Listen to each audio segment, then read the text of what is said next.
It's going to be a good day for gloating, people. I hope you all know that. You know, some days we have good days for gloating, and some days we have bad days for gloating. And this is going to be one of those good ones, okay? What's up, people? How y'all doing? Very timely on my part. Exactly 10 a.m. How punctual am I? Well, at least this time decently so. Howdy! How y'all doing? Good enough, I hope? Everyone doing good in, school? Is that a thing that's still happening? People doing school these days? I don't know. What is it? It's like December? You all should be on break, right? Right? The 12th of December? Is that winter break?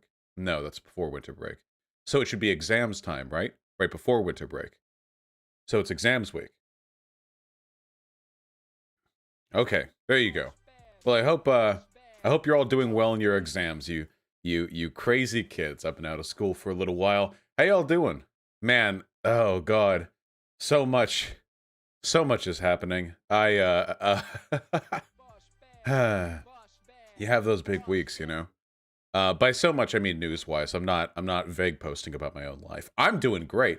I woke up this morning at 6 a.m. because Artemy was attacking my closet door. Just going right for that. And then I got up, I took a poo, and he started attacking the bathroom door. And you know, he's just really fucking annoying. God damn, he is so fucking annoying. Holy shit. Sometimes when I'm trying to poo, he'll like flop on his back and try to reach his arms underneath the door. His little arm up there and like spread his little hand beans. Let him in? I would, he's gonna bother me. I'll take him if you don't want him. You get your greedy hands off my fucking baby cat. Yeah, good luck in your finals, everyone. How's everyone doing? North Ready, thank you for the 3 gifted tier 1 subs, comrade. That's really kind of you. And Num Num, likewise for yours. How can you say Artemy is annoying when you're American? I'm sorry, are you British? On the off chance that you're British, fuck you. If not, it's fine. Just to clarify, watch this clip. All right, I'll watch the clip. What's been going on lately? What's been going on lately in the world? You know, speaking of clips, Twitch recently updated their TOS, and I'm starting to think that my move to YouTube might have been inevitable. That's incorrect. Where'd you get that? Wait, how long has Artemy been in here? Artemy? What are you doing? What are you doing? What are you doing? Did we not remove you before stream? Did we forget? We forgot, didn't we? We got Pigeon, but not you. It's breakfast time. Don't you want breakfast? Don't you want chicken? Do you not want to eat chickie? Chickie, chickie, chickie. Are you not a hungry boy? Oh, he's a violent boy. Here, I'll set him out so he can have some chicken. Come here, dumb fuck. The chicken is outside the room, Artemy, not inside the room. There you go. Go. Go to your chicken.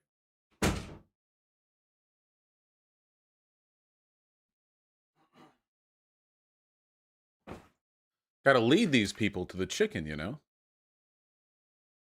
I hope he doesn't eat pigeon. He eats pigeon all the time. He's doing the licky bite thing. What do you think about the chance of civil war and collapse? We'll get to that. All right, what is this? People can read that's incorrect. No, where'd you get that? People can read it on Reddit at a forum. On Reddit? On Reddit, on a forum on Reddit? Okay. This is me. That's incorrect. No, where'd you get that? People can read it on Reddit at a forum. On Reddit? On Reddit, on a forum on Reddit? Okay. True. Eventually, that's how all journalism's gonna go down, by the way. Eventually, that's what it's gonna be. It's gonna be like people being like, I have seen some very concerning Twitter call-out threads about you, Miss AOC. We need to have a talk about this. It's all gonna be like ContraPoints drama forever. I heard you invalidated NB people when you said he/C, and then only in the follow-up tweet did you add they, them. Do you have any comments on this, AOC? It's gonna be a... Oh, God.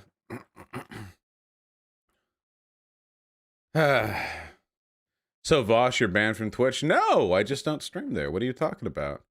Oh god, I'm so tired. Fucking Artemy woke me up way too early. What's your opinion on the Great Reset? Is that weird pseudo-Nazi conspiracy theory? Is it a Nazi conspiracy theory, or is it just a conservative conspiracy theory? The Great Reset, what is that? I see some people saying no, so I'm gonna guess it's not a Nazi thing?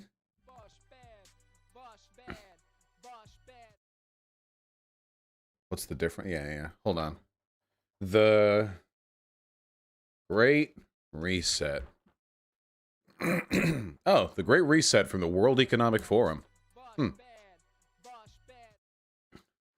There's an urgent need for global stakeholders to cooperate in simultaneously managing the direct consequence of COVID-19 to improve the state of the world. The World Economic Forum has started the Great Reset Initiative. Okay, first problem.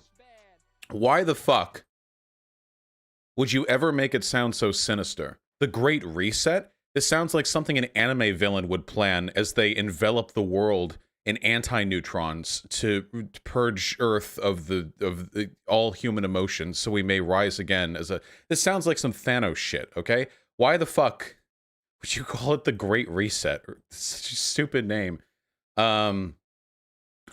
Context, the opportunity. Okay, so basically this is saying the damage done to the global economy by COVID-19 gives us a unique opportunity to restructure our economy, right? What this is probably going to mean is a greater centralization of wealth into mega corporations because small businesses don't really do a great job of handling these big, like, economic shocks, and they don't have the political weight necessary to get political favors.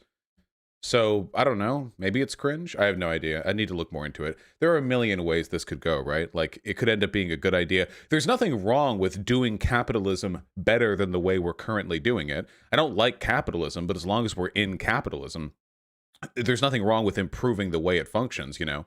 Like, if you guys were around 100 years ago and somebody was like, hey, I think we should ban child labor, would you be like, you want to improve capitalism? Shouldn't we be trying to move past capitalism? Like, no, I think we can accept a couple of incremental improvements on our way towards something a little more substantive, but yeah, sell out, soak them confirmed. All you can soak them balls on my sack.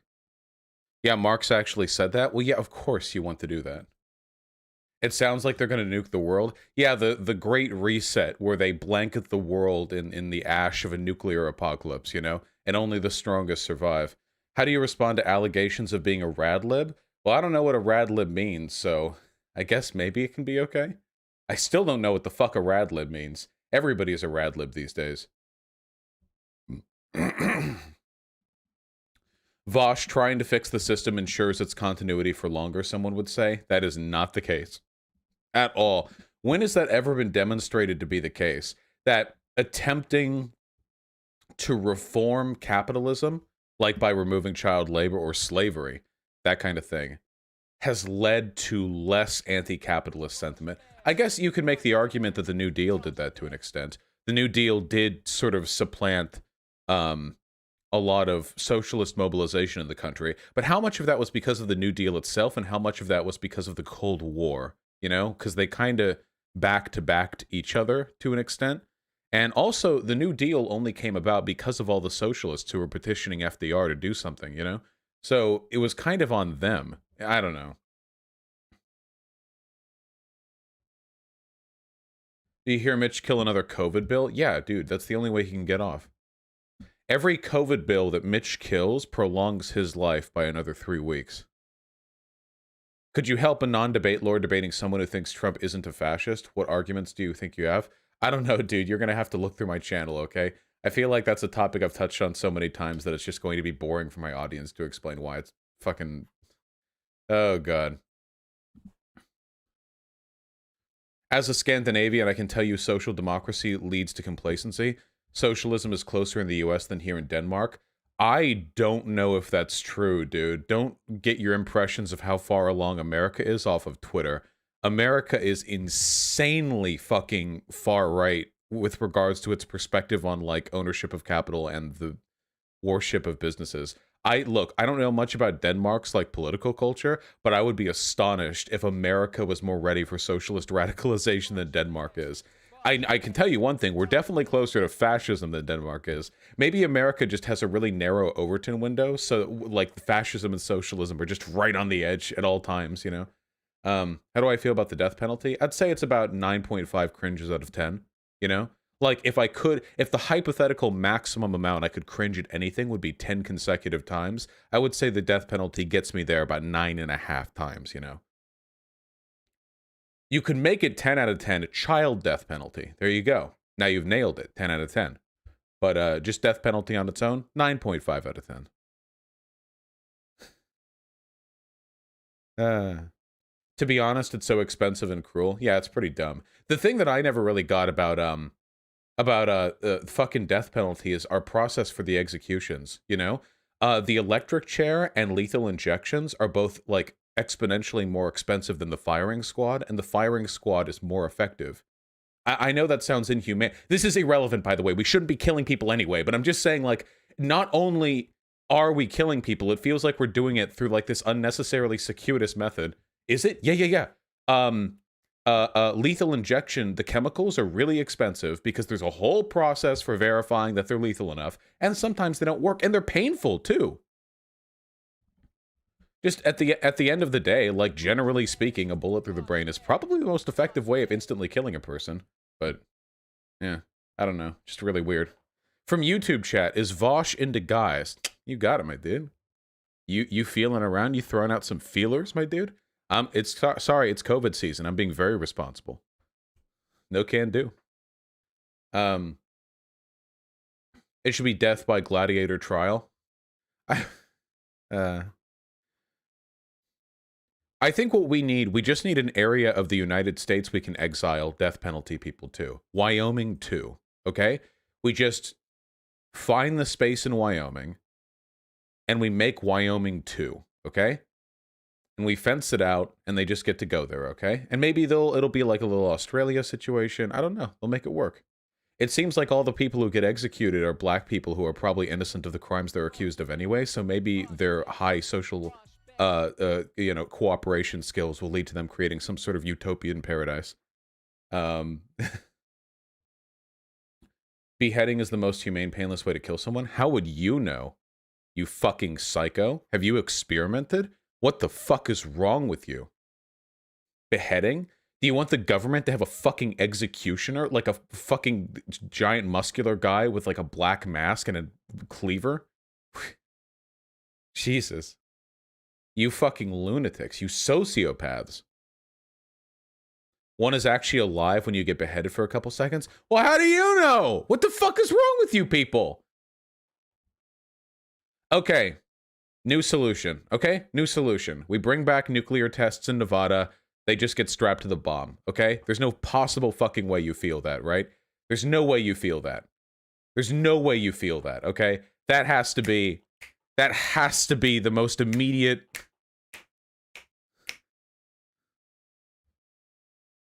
What about quartering? You know, sometimes when you actually go back and think about all the torture methods that they used to use back in medieval times, it's actually pretty fucking disgusting. Like I just can't imagine going through that much, you know, before dying. Some of the stuff they used to do, the wheel and like the thing where they'd like sit you on a pike and you just fall into it for like 2 days. Yeah, the iron bull. There's so much crazy shit they used to do. People really fucking suck, you know? Man, we really suck, like generally speaking. This is the perfect time for you to give your take on antinatalism. You can anti-natalism my dick and balls. Fuck you. All right, people.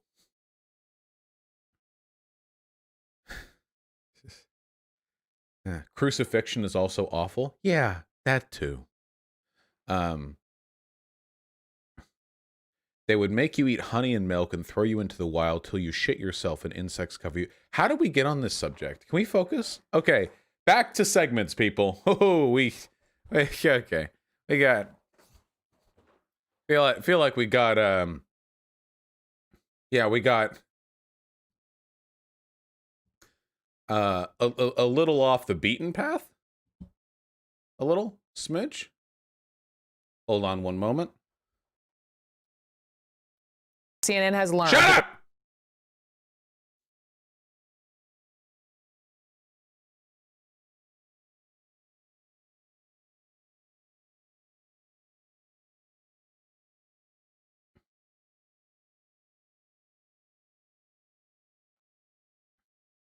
As the brilliant 404 gender not found in chat points out, yes, the United States has indeed approved a vaccine. Check it out, people. The FDA has cleared the, is it Pfizer? It's, the P really throws me off. I like pterodactyl Pfizer vaccine, and millions of doses will be shipped right away. Now, it's kind of funny, the context here. The accelerated timeline comes after President Trump's chief of staff threatened the FDA's head job if he didn't get it done on Friday. The Trump administration will buy another 100 million doses of the Moderna vaccine. So the a little monkus there, the whole get it out here quickly, bucko. You know, I don't like the idea of vaccines being rushed. There is a discomfort there. However, it does seem like it does seem like this might be the beginning of the end for COVID. It's not rushed. No, not the creation of the vaccine. I mean, the political process around it. Expediency is a good thing. We forget. It's just the Trump administration we don't trust. Now, this vaccine, I do trust. Well, there are multiple vaccines. I'm happy that we are finally getting around to getting over this. The thing that really, really frustrates me, though, is because it feels like all of these... So, hold on. I'm about to say all these brilliant companies, but you know what I actually mean. What I actually mean is all of the brilliant scientists and doctors and engineers who work at those companies. Remember, what produces goods? Labor. These people, these workers, their ingenuity has provided us vaccines in a fraction of the time you would normally expect vaccines to be produced. And that's spectacular. Now, the only thing that bothers me a little bit here is it feels like they're gonna get away with it. And by they, I mean the Trump administration, Bolsonaro, I mean fucking Boris Johnson. They, in the sense of all of the dipshit authoritarian leaders who did nothing to curtail the spread of this virus and are now getting bailed out by the ingenuity of people they wouldn't give a second thought to under other circumstances. Wasn't the first vaccine literally made by like a Turkish, German, Islamic power couple or something like that? These are people that the Trump administration would keep under their boot if they had a chance. But instead, they're saving us. They're saving all our lives. So, yeah, that's the Pfizer vaccine. Yep. So these people, despised by the government, I tell you, Bolsonaro, Boris Johnson, these people also probably not a fan of Turkish, German, Muslim power couples, but instead we're getting bailed out by them. And it's frustrating to me because it feels like, karmically speaking, even if the vaccine ends up halting deaths around 300, 400,000 in the United States, I feel like the Trump administration morally ought bear the weight of millions of deaths, because it just doesn't seem fair to me that their legacies should be shored up by the competence of people they hate. I know, yeah, no, karma need not discriminate, and I'm glad that the deaths will stop. Even if I don't like this country, and even if I don't like this administration, and even if a lot of the people who are leading to the spread of COVID in this country, frankly, are so reckless and brazenly conspiratorial about its nature and its lethality that they personally getting COVID-19, I can't say it bothers me that much, but as a country, I'm glad that it's going to be put to an end. Or will it? See, this is the thing. The vaccine is only really going to take effect to the fullest possible extent if enough of us have it. And as you all know, there are a lot of anti-vaxxers in this country. Yeah, about 70%. Enough of us have to have it. Once enough people are immunized, herd immunity really does kick in. Once, 50, 60, 70%. The point is, what's that number? It's like N equals something. It's the replication number for a virus. It's the average number of people you're expected to infect other people with. It's R, thank you. It's the average number of people you're expected to affect somebody else with when you have the virus. The more people are vaccinated, the more that number goes down, because people who otherwise would have been infected by your behavior, well, they're immune, so that doesn't happen. And once you get that R number lower than 1, eventually the virus is going to burn out, though it might take a little while. And that's good, but I have a feeling that COVID-19 is going to be sizzling. It's going to sizzle in this country for a good long while in certain communities. I don't think it's going to sizzle in big cities. Not after a little while. I have a feeling that in big cities, a great many people are going to be vaccinated. But there are communities across this country where I think people are going to be very resistant to taking this vaccine. Even though a lot of these people are Trump supporters, and Trump is trying to get everyone to take the vaccine. Very interesting. I don't know how exactly their priorities run through. Oh, Florida's fucked, by the way. Florida is completely fucked. My mom thinks there are serious neurological side effects. Wasn't there something about the Pfizer vaccine leading to 4 people getting some sort of facial thing?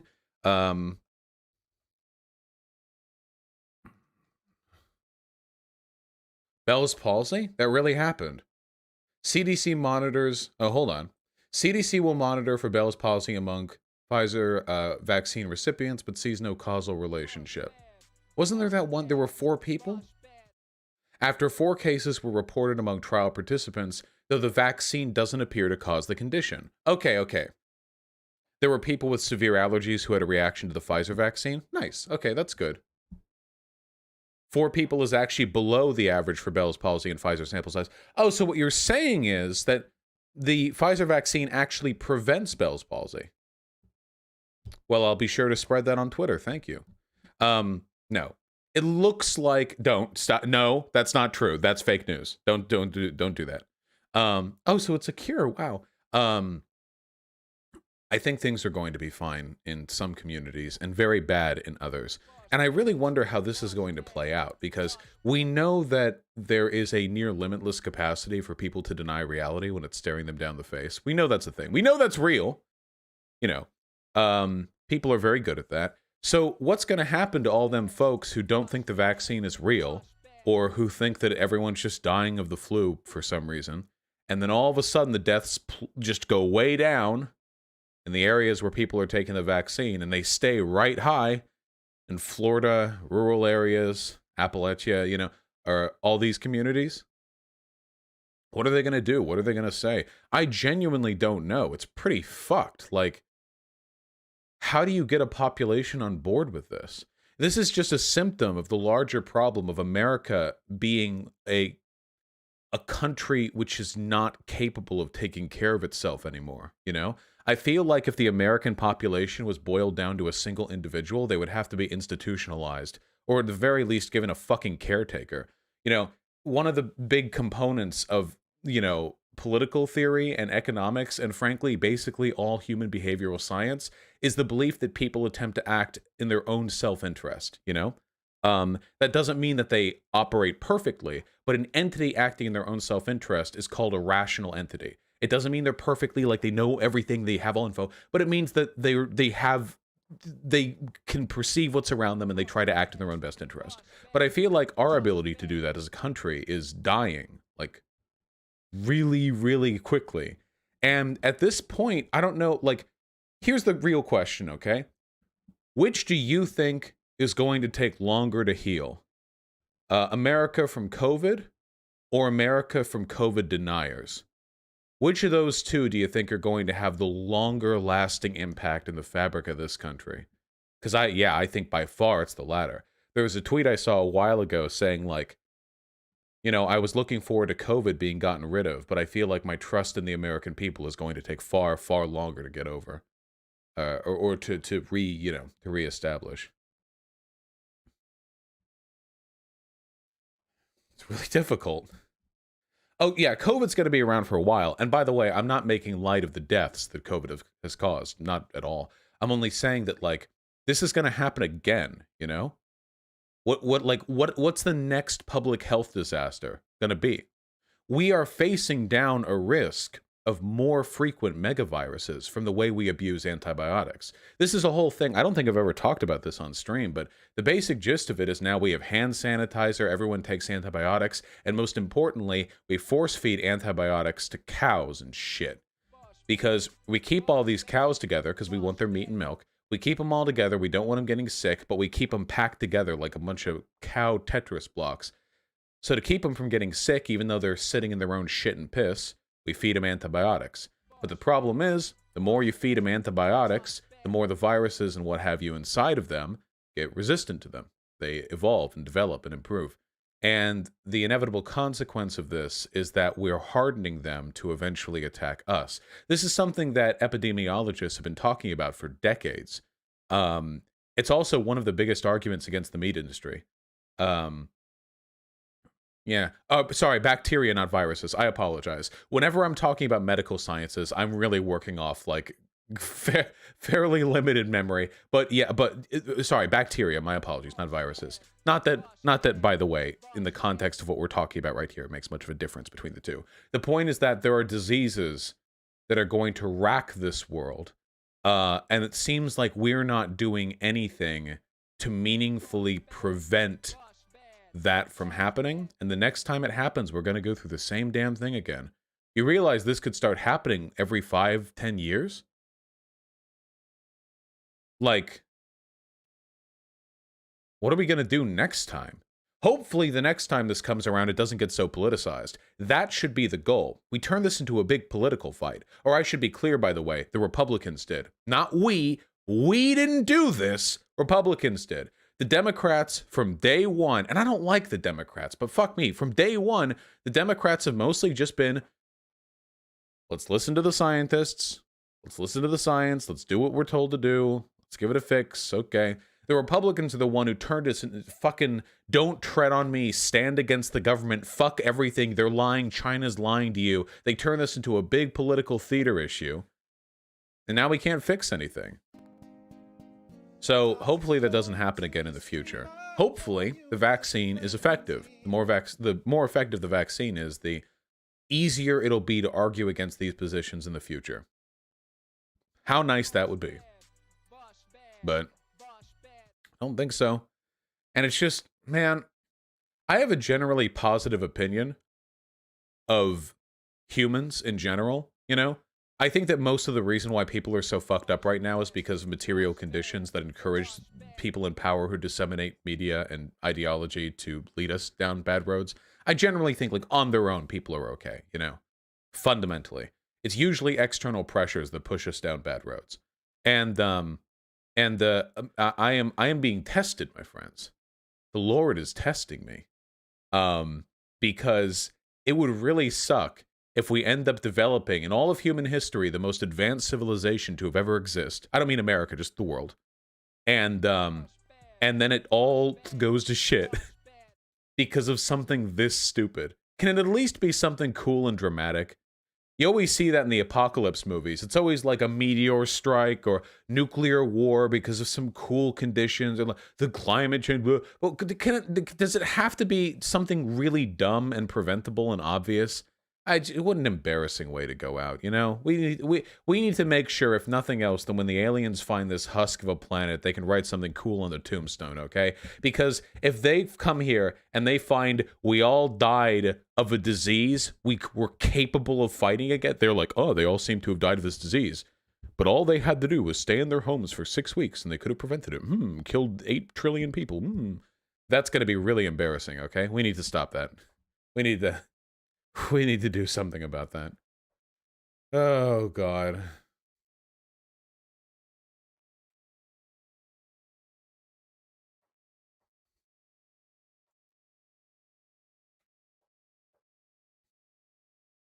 This is what we get for our hubris? Our hubris? I don't know what the fuck you're talking about. Oh, God. All right, this one's been waiting. Hold on.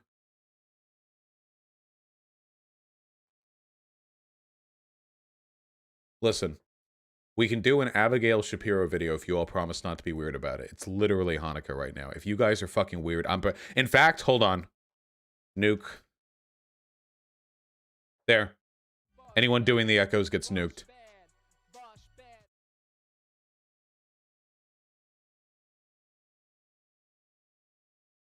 You know that's not possible? Good. I'll ban all of you.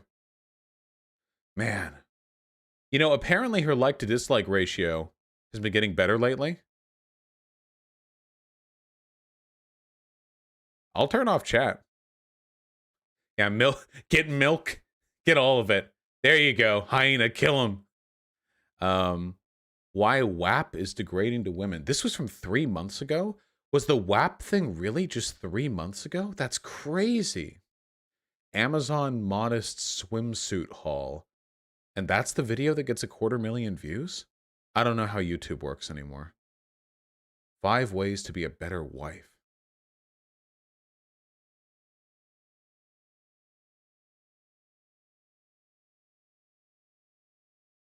People are mad at me for my modesty. Oh, here we go.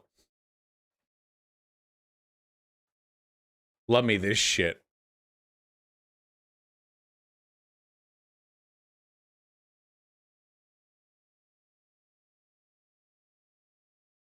The problem with the opera video is that all I can really do is make fun of her for singing. But I can't sing. So, I mean, yeah, I don't know.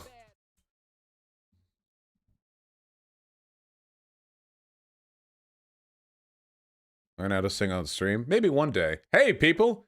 People are mad at me for pushing modesty. That's trash. Responding to your YouTube comments. Oh, shit. It's a response. Hello. It's a response video. I said Abby's gonna respond, and I'm responding to Abby. That's amazing. Also, this video's got a lot of dislikes. I'm here for it. Come here. Classic crew, and welcome to today's video, where I'm going to be answering your comments on my modesty video.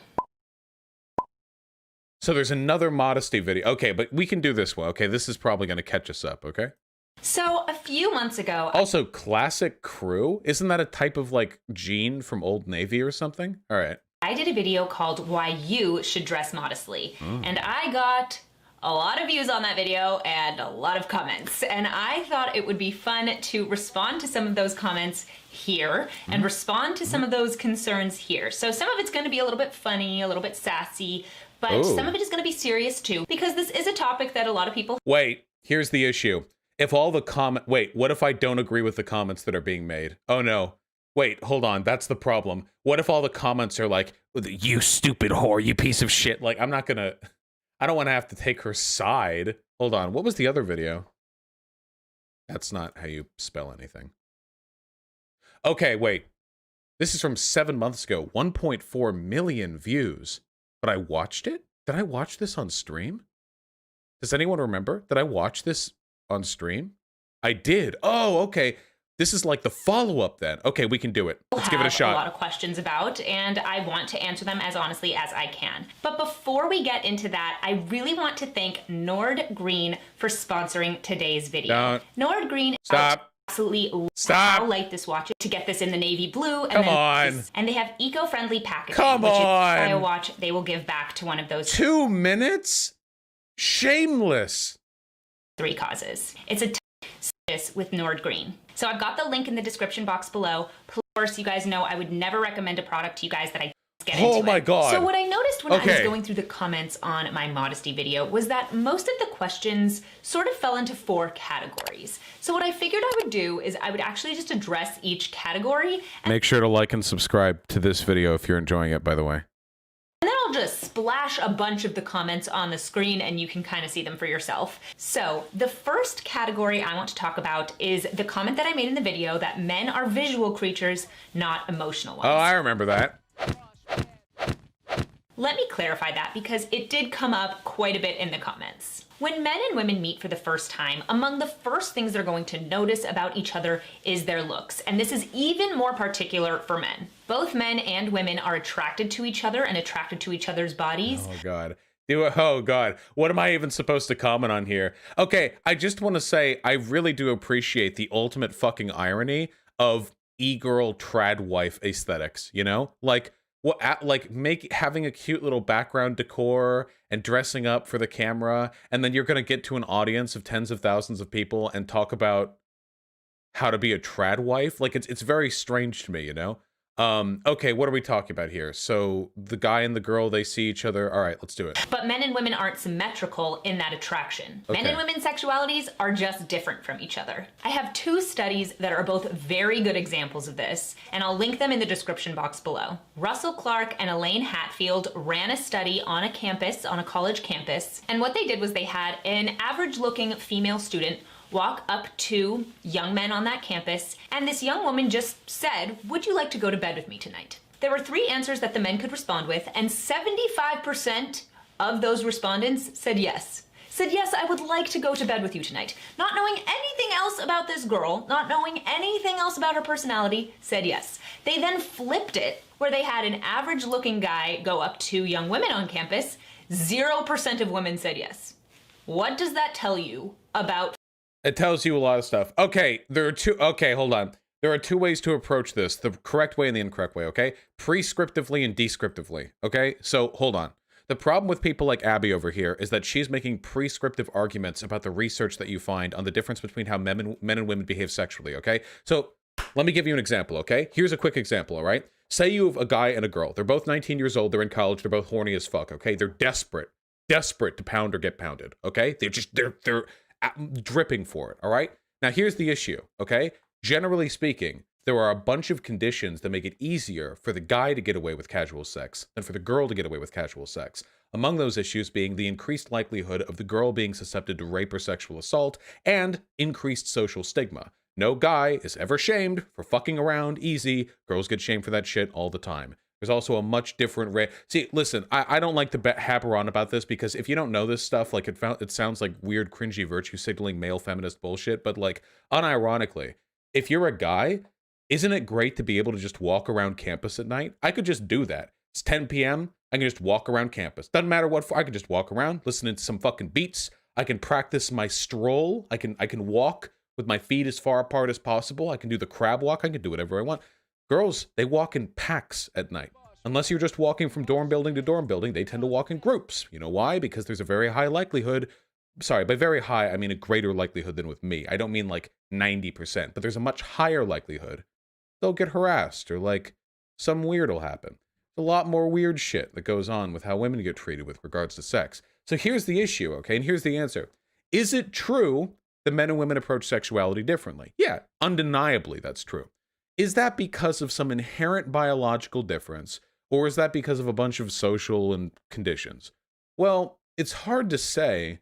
There are arguments that there are biological differences, and if you don't believe that, talk to a trans woman who's undergoing hormone therapy about how different types of hormones can affect your brain.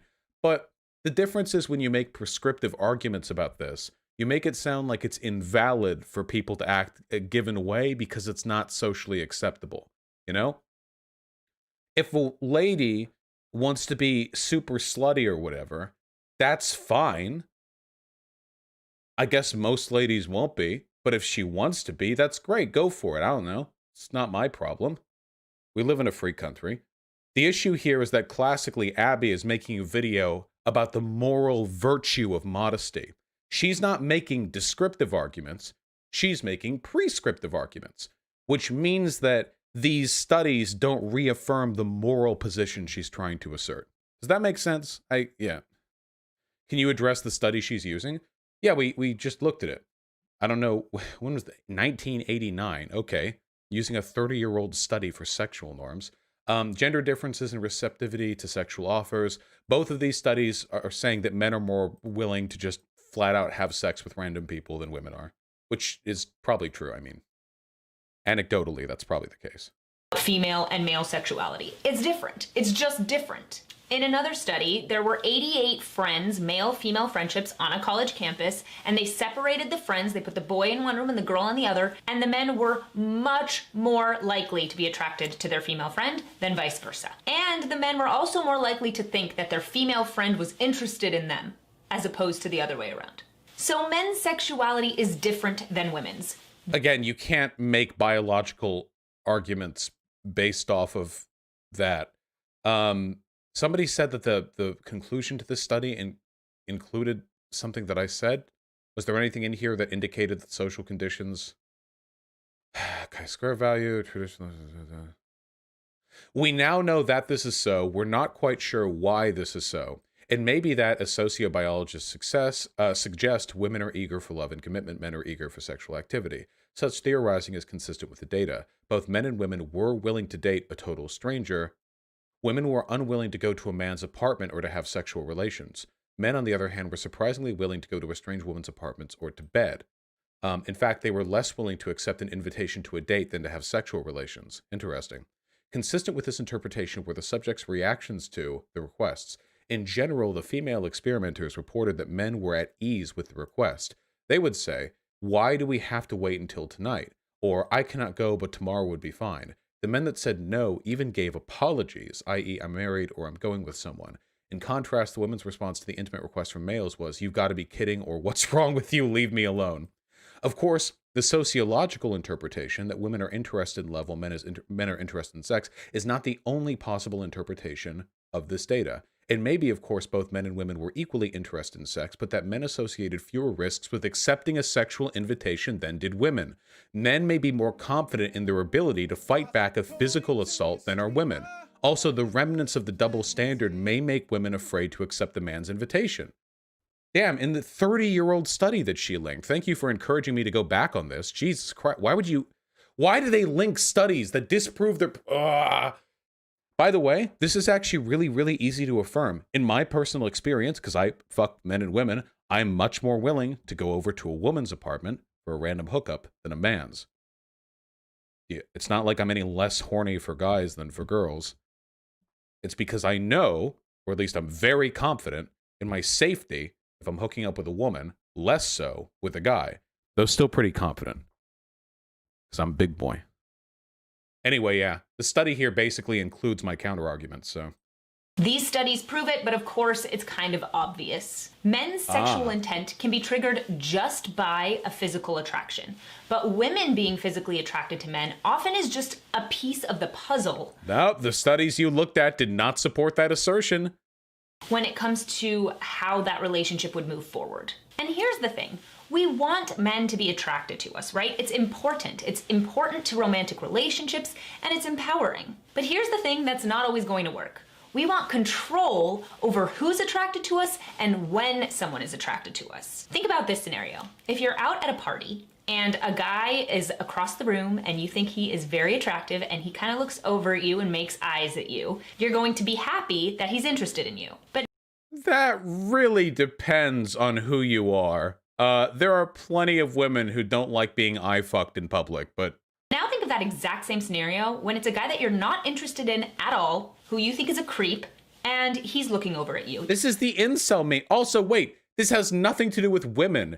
If there was a woman who I thought was a creepy piece of shit, I wouldn't want her eye-fucking me either. Wait, this isn't a gender thing. This is incel Abby shit. What the fuck? What, if I was at a club and some cunty motherfucker piece of shit lady creep was eye-fucking me, how, like, you think I'd be like, oh, my male hormones lead, I am aroused, the eye contact is arousing me. You're not going to be happy in that situation. But here's the thing.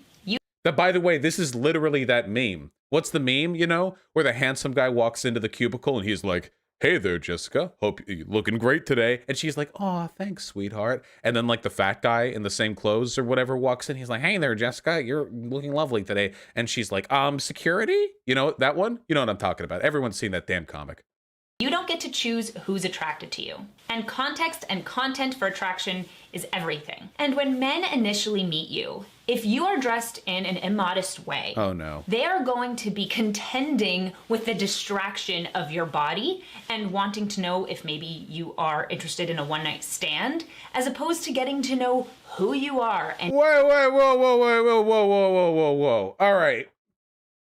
We're projecting a few insecurities here, I think. Okay.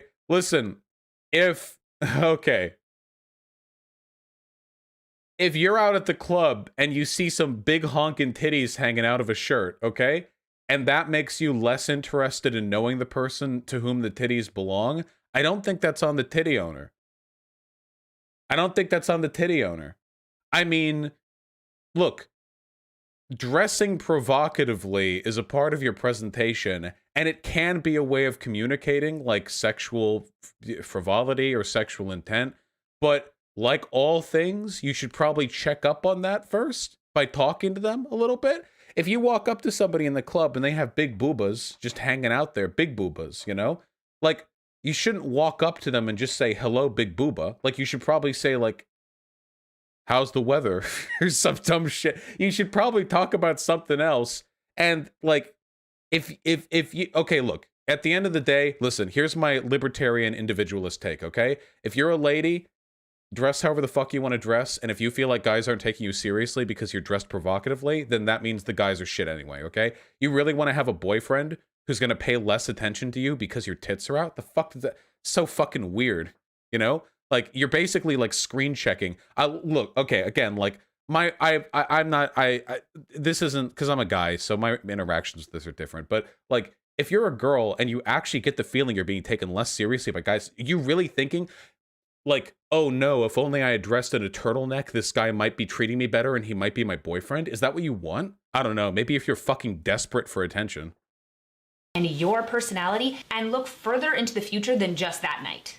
And look maybe further into the future to see if there's a possibility of a relationship. No, she's doing it. She's literally like, if only you had worn the turtleneck, then this guy would have dated you instead of coming in between your tits in the bathroom of the bar. You're not going to be distracted by that if you're dressed more modestly. Now, not 100% of the time. Also, what do you mean distracted by? What is it, distraction? Like, what do you mean by distraction? It's your body.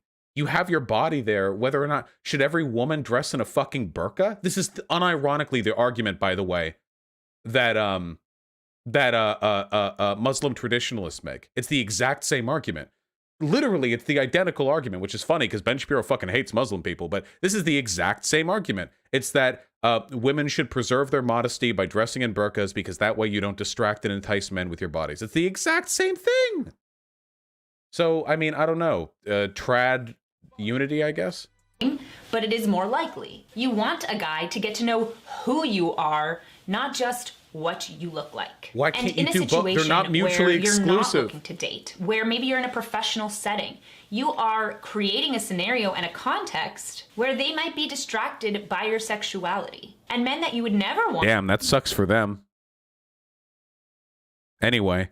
Want to view you that way are now brought into that context. Now, if a guy meets a girl who he's not initially attracted to, but he hangs out with her a bunch and ends up really loving her personality, then he may find himself attracted to that woman, and it's because men aren't only visual creatures. But when you are trying to make an initial first impression, distracting a guy with the way that you're dressed by being immodest is not going to work to your advantage because he's not going to be able to get to know who you are.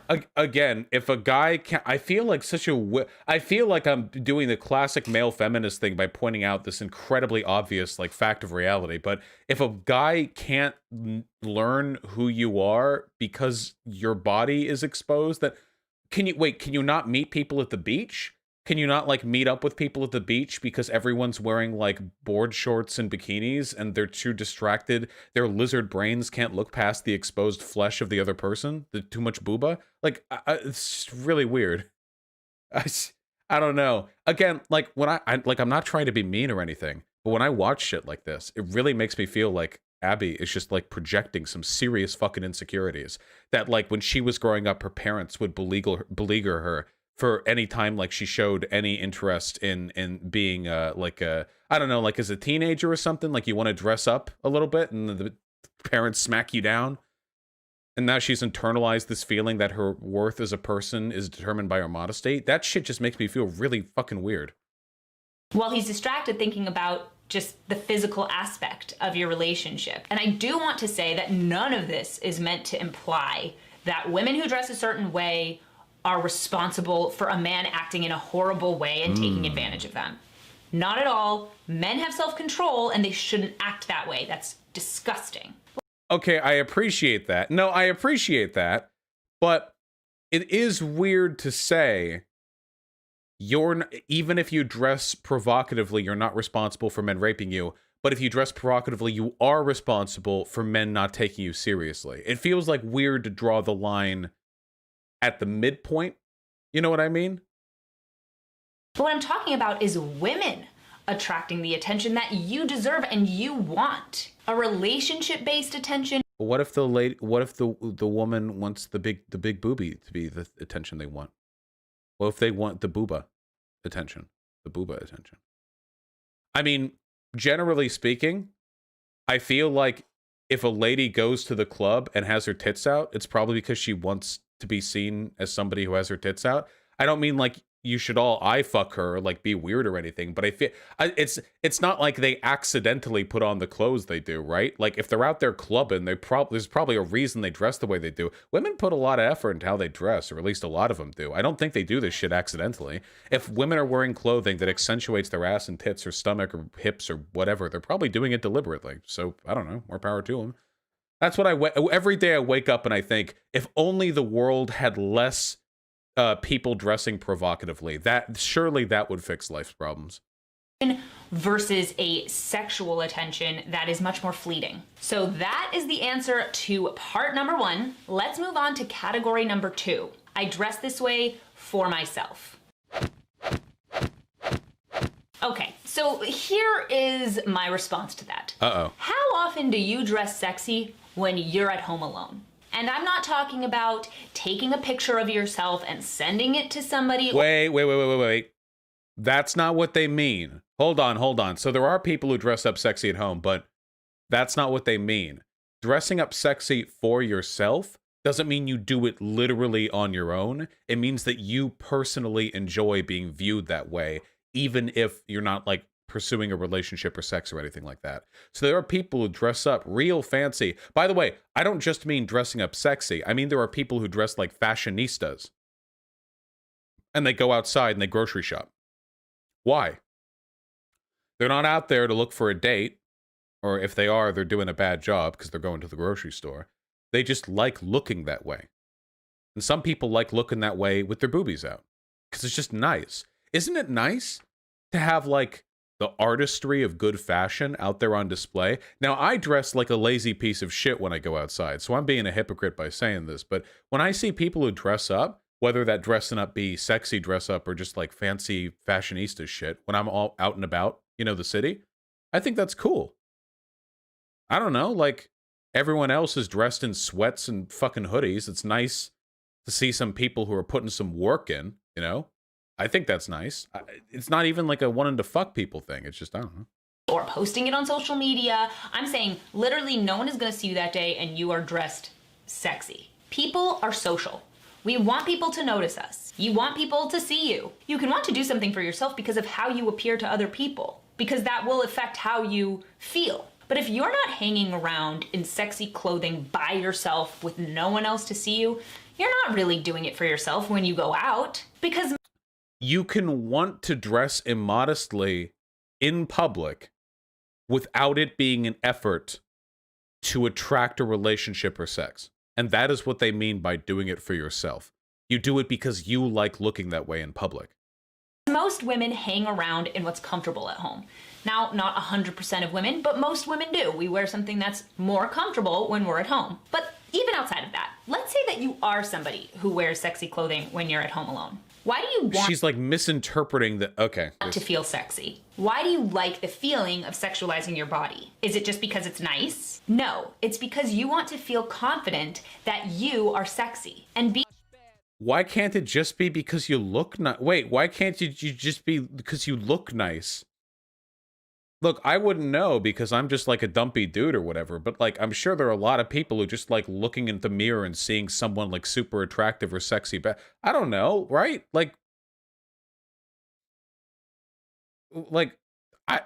Yeah, there are people who do this. I don't know. I feel like she's fundamentally misinterpreting some very basic elements of social behavior here, which is really telling about her.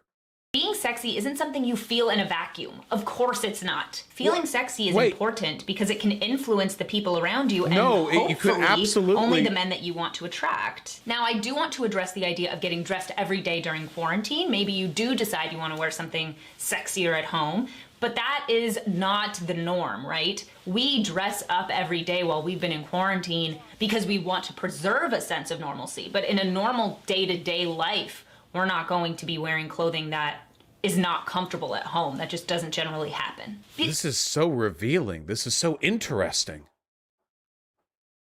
I wonder if she workshopped this with her therapist before making this video. Even outside of all of this, dressing sexy for yourself isn't relevant because it doesn't really matter what your intentions are. You are living in the world and there are other people around you. If you smoke in a public area, you may not intend for everyone else around you to have to breathe in your secondhand smoke. but it's going to happen. It's just kind of part and parcel of it. And Okay, the difference is that when you smoke in public, you physically put secondhand smoke in front of other people, whereas secondhand booba is not actually a thing. What? Yeah, tank tops and big tits don't actually physically afflict other people in any way. You know, when you're out in public, you exhale, you get your carbon dioxide all over other people, but that's not against the law. Nobody has a problem with that because that kind of exposure doesn't have any obvious negative health detriments like secondhand smoke does. so your behavior, which includes the way that you dress, may not be for other people, but it will affect other people. That's fine. That's your right. Every time you go outside, when you drive, when you walk, anytime you go outside, you affect other people. You affect other people just by existing. That's fine. But that doesn't mean you're doing it for them. Like, I don't know what to say. Like, this feels like really basic stuff. If I get a haircut, or if I trim my beard, or if I dress a certain way, when I go outside to go to the grocery store, I'm not looking to pick any chicks up. I'm not looking to fuck pussy. But if I look a little better than I would otherwise, I like that because I like looking that way. And if other people see me looking that way, that's fine. But I'm not doing it to, like, attract a mate. I feel like Abby legitimately believes that the only reason you would ever go outside as a woman is as part of a mating scheme. Do you understand what I mean? Like, is anyone else getting that impression? Like, the only reason you would go out there, is part of, like, some sort of mating dance ritual. I don't know. True, Hyena. Because other people are going to see what you're wearing, and it's a distraction. It is. It's I don't care. just Fuck human them. nature. Fuck them. Fuck the other people. You got big booba? Fuck them. Oh, yeah, dude. That's what I want. When I go out in the town, I want all the girls with big tits to cover up so I don't get distracted. I don't know. Is Abby trying to, like, narrow competition or something like that? You're, like, actively trying to make the world worse. What the fuck is your problem? This is, just so you all know, this is an affront to our American values, okay? I don't care for the fucking distracting people. I'm so sorry. Sure. Now moving on to topic number 3, which is I'm not disrespecting my body by dressing immodestly. Oh yeah, is Abby Shapiro admitting that she gets distracted by Big Booba? She wants people to cover up so she can resist her sapphic impulses. She's walking down the street and she sees some big glistening boobies jiggling attached to a jogger, and she's like, these sluts, they need to cover up. So here's what I have to say to that. When I say that you're disrespecting your body by dressing immodestly, I'm saying that you're tying your value as a person to your body, and it being.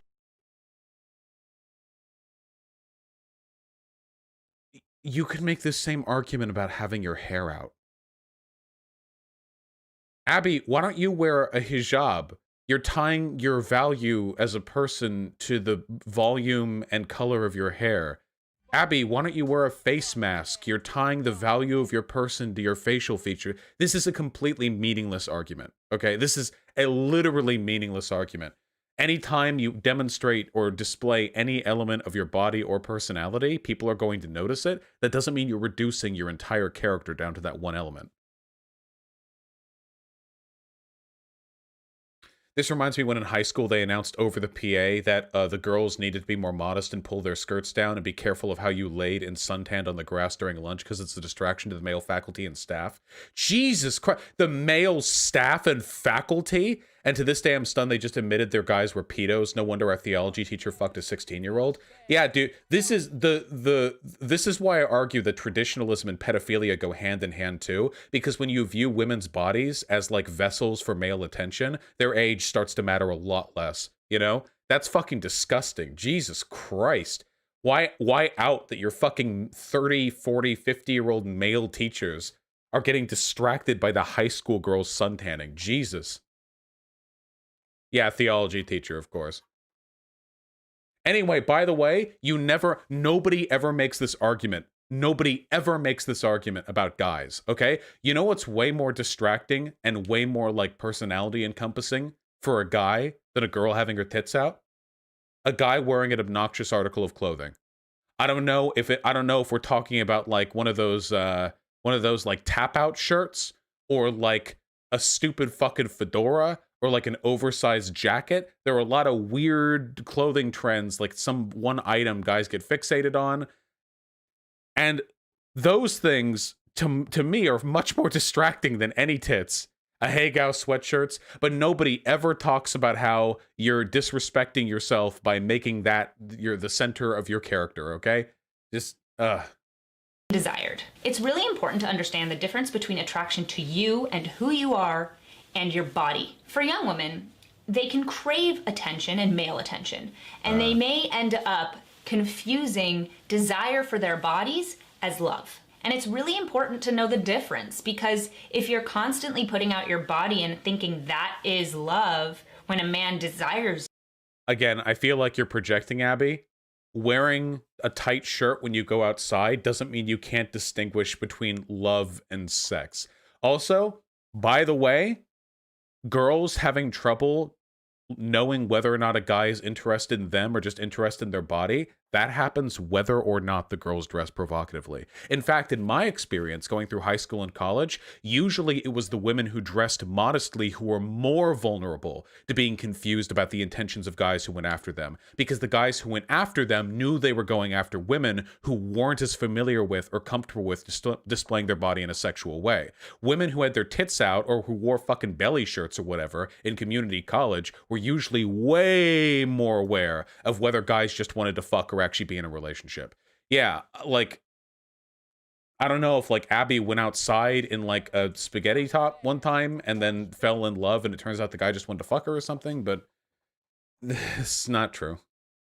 You, then you're not going to really be giving yourself the best version of love, which is not wholly based on what you look like. Now, there are people who are desensitized to showing off their bodies or seeing other people's bodies. I'm a theater person. I know people change a lot around each other and they don't really notice because it's kind of part and parcel of the work. Doctors are the same way. They can look at somebody's body and not immediately sexualize them. But that doesn't mean that everyone is desensitized, and it doesn't mean that everyone should be desensitized. You want there to be sexuality between men and women, and you want desire between men and women. And so kind of saying the idea that women shouldn't be sexualized ever is weird. Just not actually a good idea, because women want to be sexualized in the right context. Obviously, why not let the women decide what context they want to be sexualized in? So like, if a girl goes out clubbing in the pussy strap, that probably means she's good with that, because the pussy strap, and we just let it be. Is that fine? Not in every context, but in certain situations, of course you want to be desired. But the thing for women is that they want to be able to choose when they are sexually desirable, in what situation and what person finds them attractive.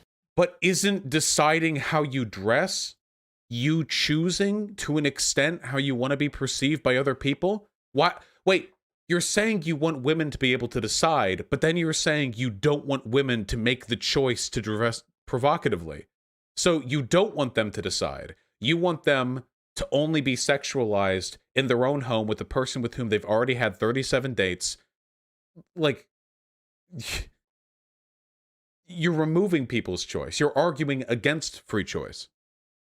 And you're not able to choose who's attracted to you just based on your emotions or your objective. You get to choose more so by the clothing that you wear. For example, if I want my husband to be attracted to me, I will wear something sexy for him at home, alone, where no one else can see. If I don't want a random guy on the street to be attracted to me, then I'll wear something more modest when I'm out and about. Now, does that mean that he's definitely not going to look at me?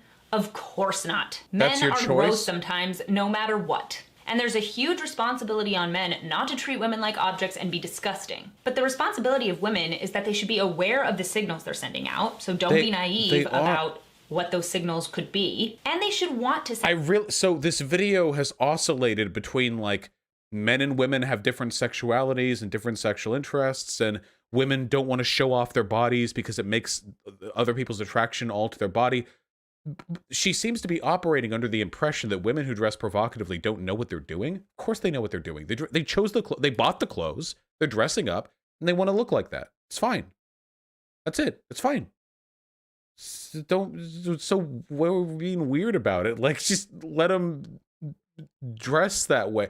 To steelman this argument, there is a good version of what Abby Shapiro is saying here. And the good version of that is some sort of kind of like maternal educational segment where she talks about how it's totally okay to dress however you like, as long as it's respectable within the context of the setting, so it's not inappropriate, and as long as you're aware of the reactions that you're going to get for it. And I think that's a fine talk to give a kid, like, as a parent. Like, if I had a daughter or something like that, I probably would have to have a conversation at some point where I would say, like, hey, just so you know, like, there are guys who are creepy. There are guys who are going to misinterpret your intention if you dress in given ways. You know, you have freedom to do what you like within boundaries. You're a kid, but just be aware of that. I think there's a reasonable interpretation of that, but it's mixed up in all this like crazy tradcon bullshit. Like, this isn't good advice at all. And it's internally contradictory as well.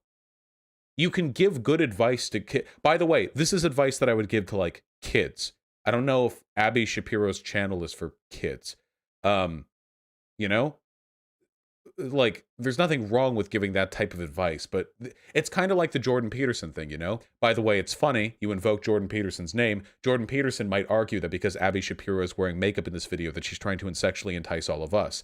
Abby, are your lips always that red? Are you trying to mimic the aesthetic of sexual arousal? Jordan Peterson will sometimes make salient arguments about gender relations in the workplace because there is some weird stuff that goes on there, and there are some considerations to be taken, but then he'll go way the fuck out into right field, talking about how, like, this means there are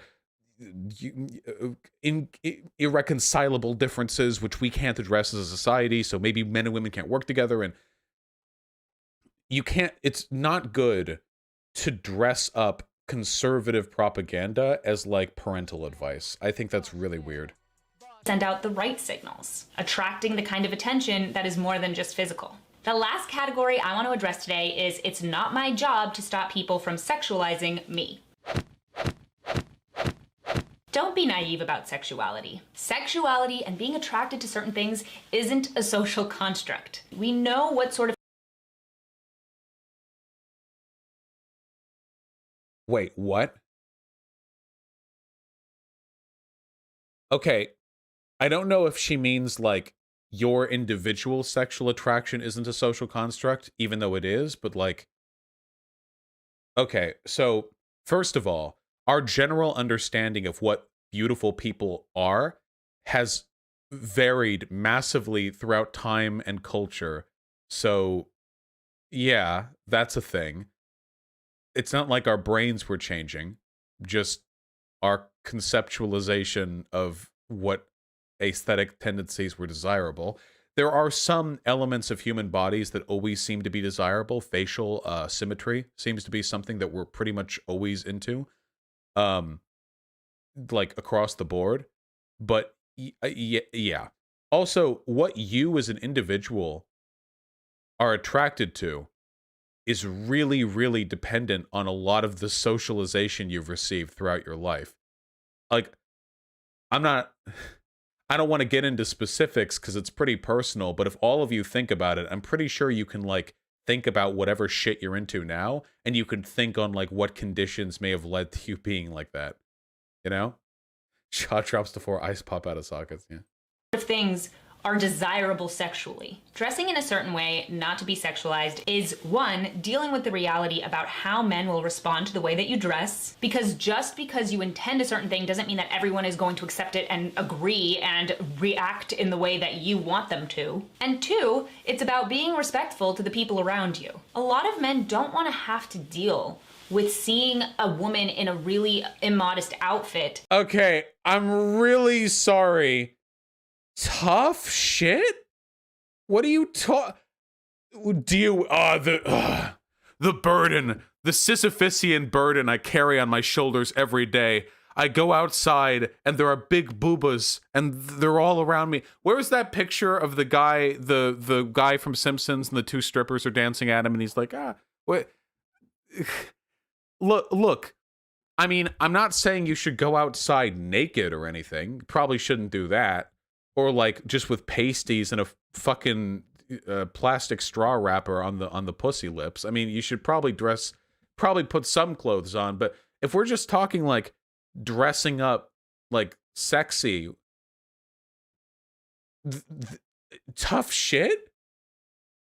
My rights end where your rights begin, but you don't have a right to not see cleavage in public? Yeah. This is Ben and Abby.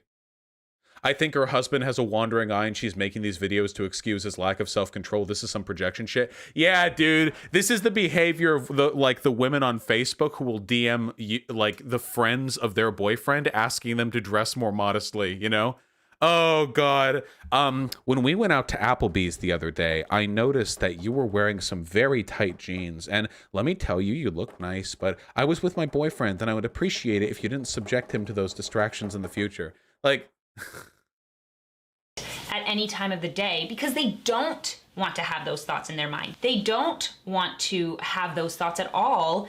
And it's not something you can always control with human nature. What? Your reactions in your behaviors, the actions that you take, of course you can control, but your thoughts, not so much. You're not responsible for not inciting thoughts in the people around you. Guys, you can make this argument for everything. If you're an interracial couple, you shouldn't go outside because the thoughts other people might have are distracted. This means nothing. This is literally thought crime. What are you talking about? Fucking thought police Abby over here. Jesus Christ. I didn't expect the argument to get this dystopian, you know? Yeah, can Abby not control her thoughts about women? Like, I'm a pretty horny guy, but like when I'm outside and I see like a girl that's dressed to the nines, I usually just look and I think booba, and then I continue doing with whatever I was doing. Is this like, I don't know, like how many husbands with wandering eyes we have here. Like if I'm out and about in the day, I'm usually just trying to get my work done, like, or errands or whatever the fuck I'm doing. Like, it's not like I see booba and then I'm like, booba. Like, I don't, it just doesn't affect me that much. And it's unfair to expect that everyone should have to ignore your sexuality because you decided that your sexuality shouldn't affect anyone else. A good example is if you play extremely loud music on the street and you expect people not to wince when they walk by. It's human nature to respond to stimuli. So that's true for loud music, and it's true for dressing immodestly. Loud music covers an entire area with sound waves that are literally impossible to avoid. If you see a girl with booba, all you have to do is look not at booba. Or if you want to, you can just look at the booba. It doesn't matter because loud noise physically hurts you. Booba only heals. And dressing immodestly has practical uses. It's important for women to kind of get what they really want, which is a man who's going to want to get to know who they are, not just their body. And it's also important to recognize how it affects everybody else. Why are you spending so much time on Abby Shapiro? She's irrelevant, unimportant. Couple of reasons. First of all, I find it funny. Second of all, it's funny to see the reverse incel takes being given by Ben Shapiro's sister. Third of all, this video was, well, I haven't watched this video before, but it's pretty fucking crazy, isn't it? That's fun. Fourth of all, we need a good breakup between all the dismal political news about COVID-19 and coups and civil war and all that bullshit. And fifth of all, I don't know, like, it's just a fun subject. Come on. So it's for you and you getting what you want, but it's also for other people and being respectful. I hope you guys enjoyed today's video. I hope you enjoyed the format that we did today. I wanted to be able to respond. All right, good meme. Abby, I would give anything to be able to talk to Abby, by the way, about the incel takes. That'd be a lot of fun. I would love to be able to talk to Abby, like, can't girls just do what they want? Like, I don't know. It'd be very, very fun. There's no way that's ever going to happen, though. Good luck, Abby. Good luck with whatever horrible childhood you must have had to have led you to these thoughts. I hope that you get over them soon, and I respect your right to dress however you want, as long as you're not infringing on the rights of other people. Godspeed. All right. Yep, free the milk. Free the milk. Free the milk, free the triple parentheses. Free him. Bring him back. You people are so predictable.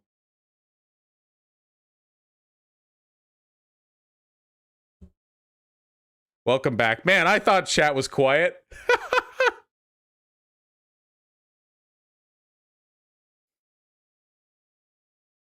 All right.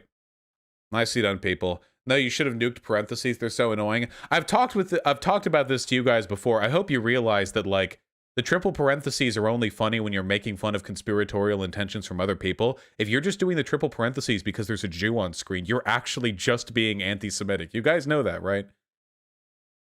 The milk thing, I mean, I guess that can be a little more generally, like, harmless. But if you're actually doing the triple parentheses thing because it's a Jew, then, like, you're just doing the thing, you know? What about Jewish people doing it on Twitter? Well, I can't police Twitter, so. What do the parentheses mean? The triple parentheses... Excuse me. The triple parentheses is an anti-Semitic dog whistle. If you cover something in triple parentheses, the implication is that it's being controlled by Jews. It's very funny. They'll triple parentheses anything, by the way. You have the obvious ones, like Hollywood. You know, of course they do that. But then you have, like... I've seen people triple parentheses, like... police unions. Okay. That's where Jewish power is in this country, huh? Police unions. That's where it's concentrated. I have, yeah. I browse the Nazi forums pretty often. Speaking of, we have some shit to talk about, people.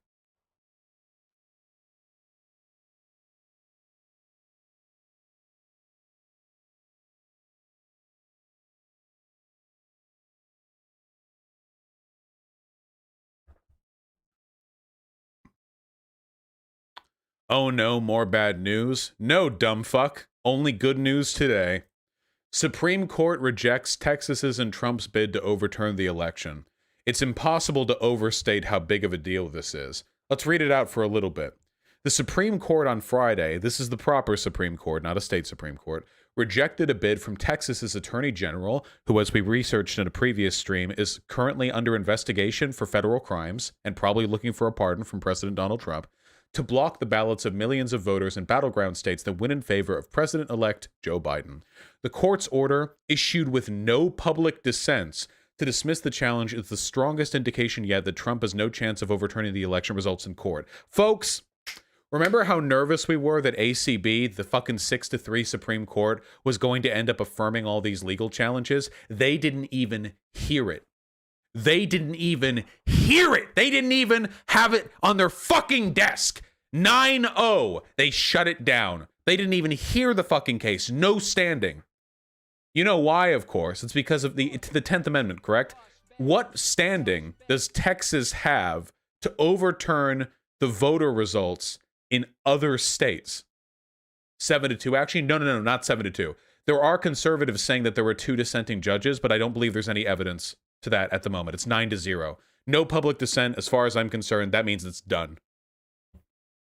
9-0 against, but 7-2 for hearing it. Okay, 7-2 for hearing it, 9-0 for actually for the actual validity of the case.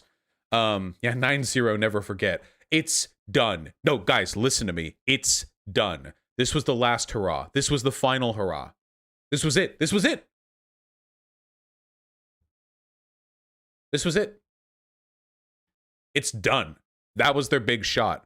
Texas, they all came together for the spirit bomb. Texas raised up their completely baseless legal challenge, and all the other states, they joined in. How many states was it? Wasn't it like the 20 states joined in or something like that? All Republican states, of course. Governors and attorney generals. 18 states? 18 other states. And as far as I'm concerned, by the way, they all just wanted pardons, but they all join in. They all the spirit bomb, the power, and they threw it, and the Supreme Court just completely different power level, exponentially different power level. Not even close, baby. Not even close.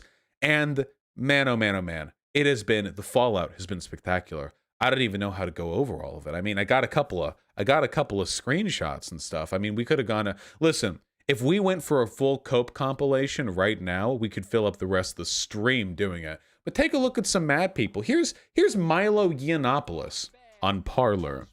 Burn the Republican Party to the fucking ground. Or wait, he's British, right? Burn the Republican Party to the fucking ground. Is that how British people sound? Trump's SCOTUS appointments were pointless. We defended a selfish clown for nothing. That's what we're doing. That's how we're going for this, okay? I lost everything. I love this one, by the way. Imagine the gritting his teeth through tears typing this out.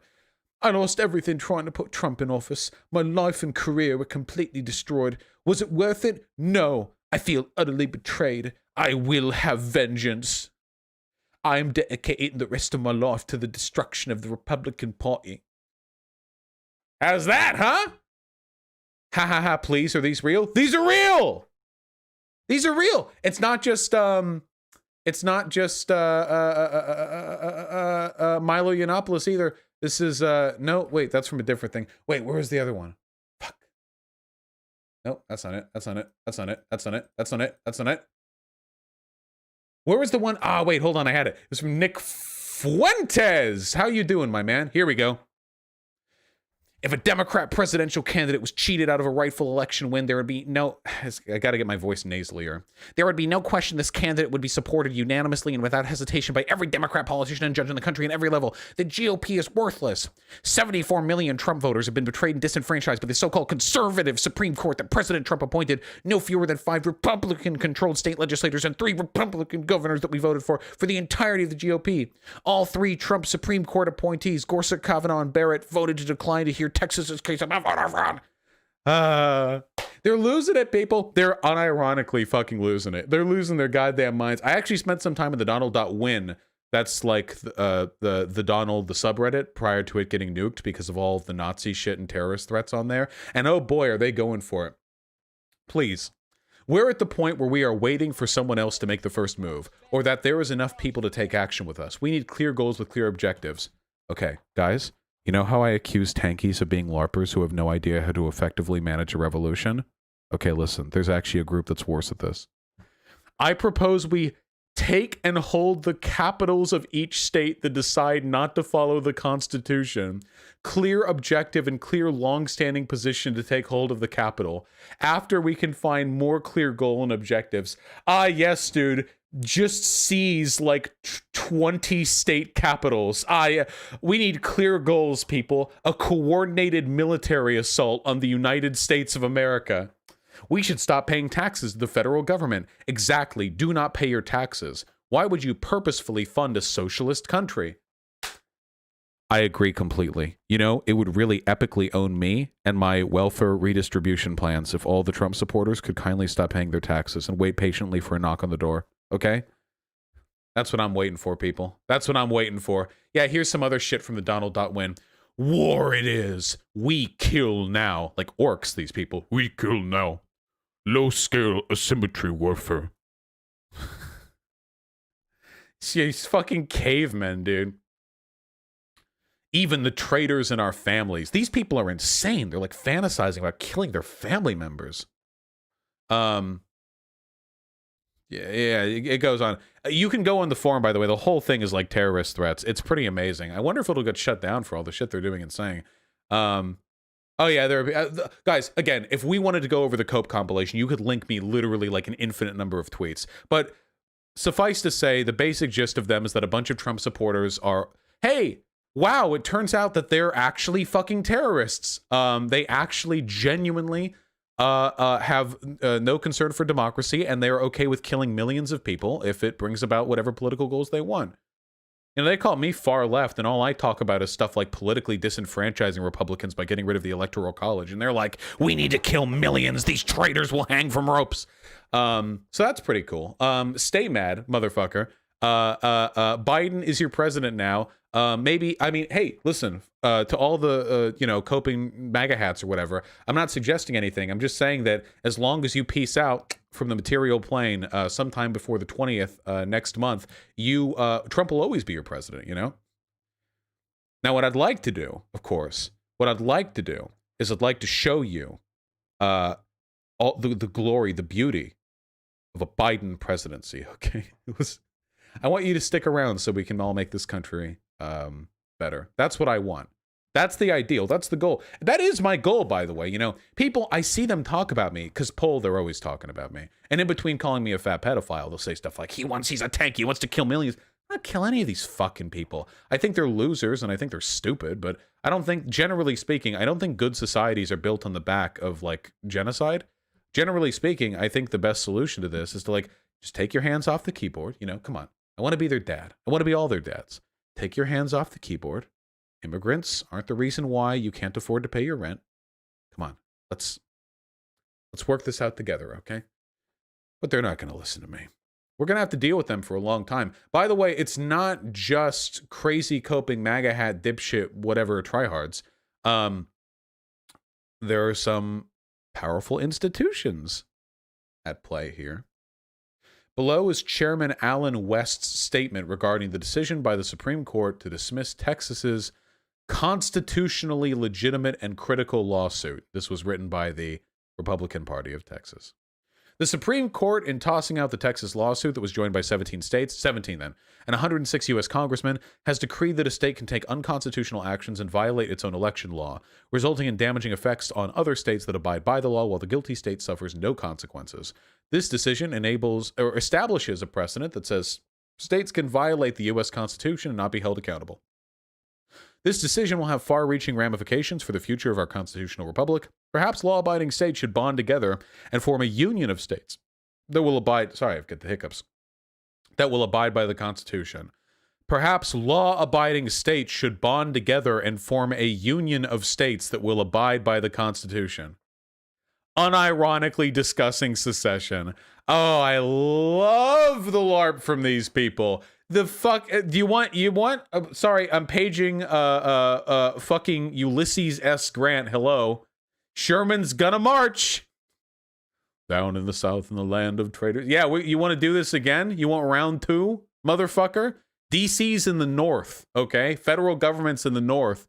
You think state fucking militaries are gonna protect you against the consequences of your foolish behavior?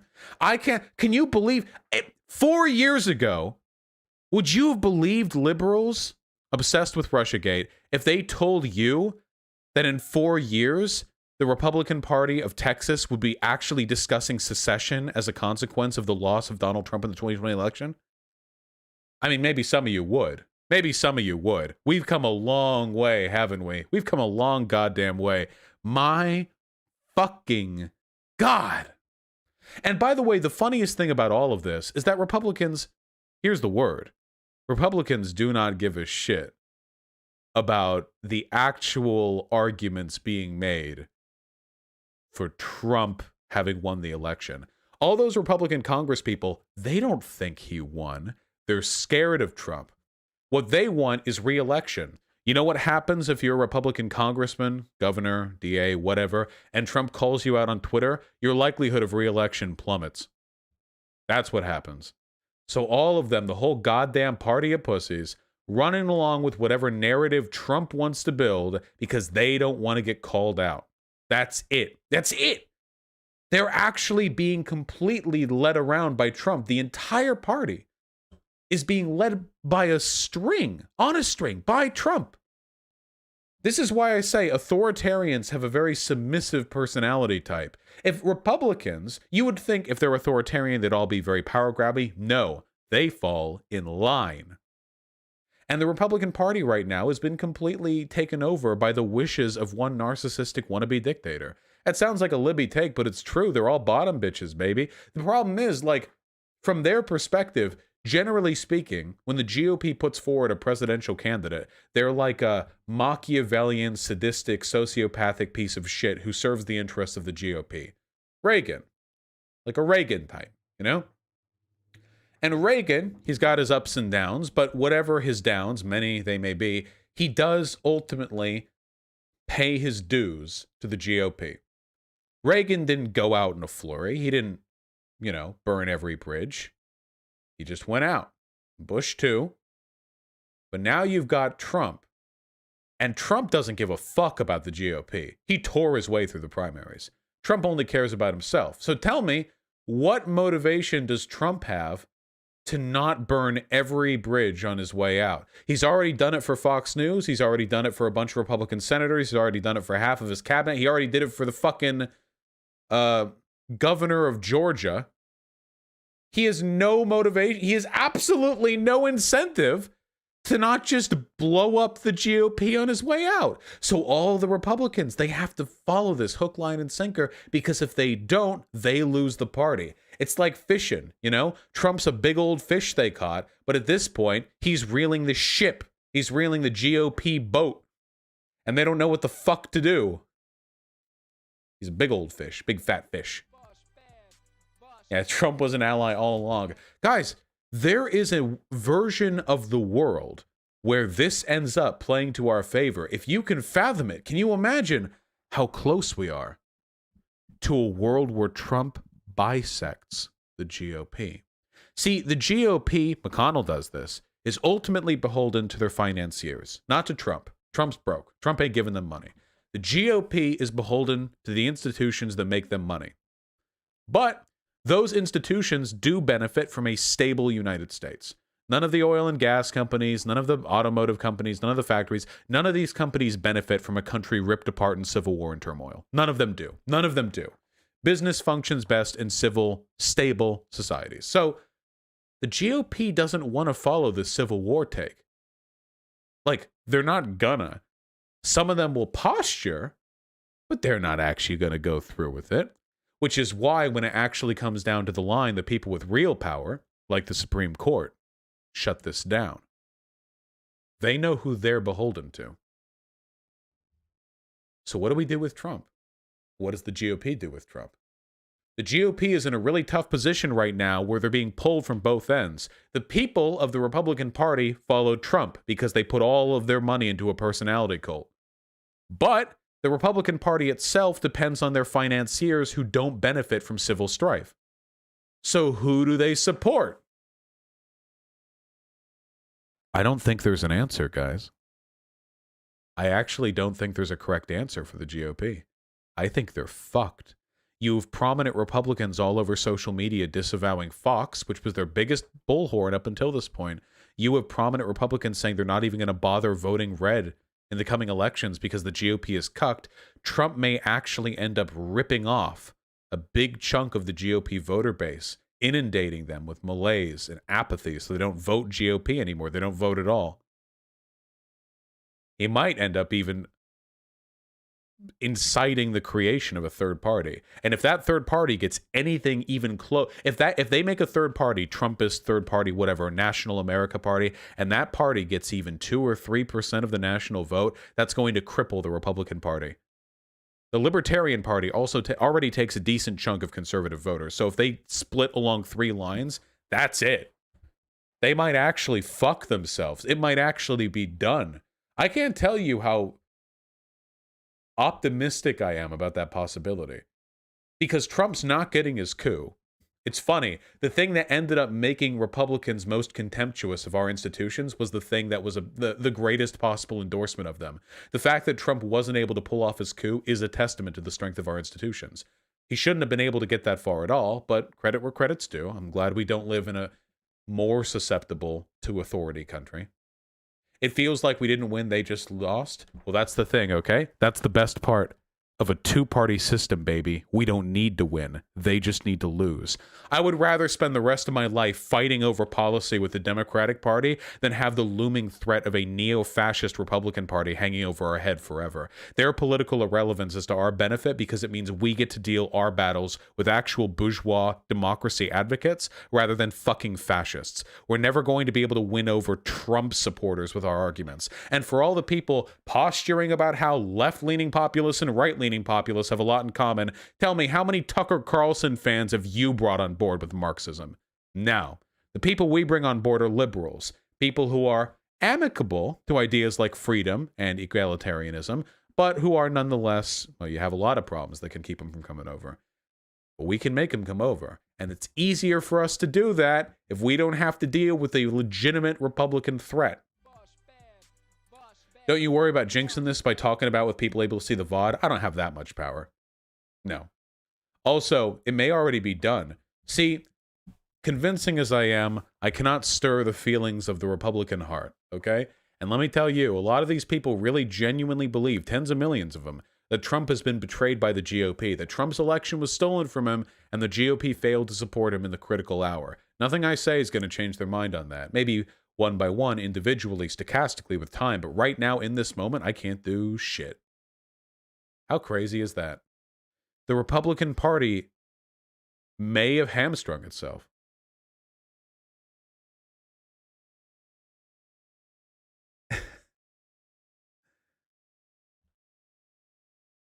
I'm just happy.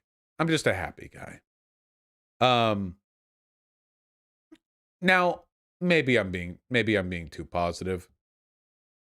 You know, maybe I'm being too optimistic about all this. It's entirely possible that I am. But for the longest time, the success of the GOP has been predicated on the ability for them to unify the interests of their financiers and the interests of their culture war-obsessed voter base.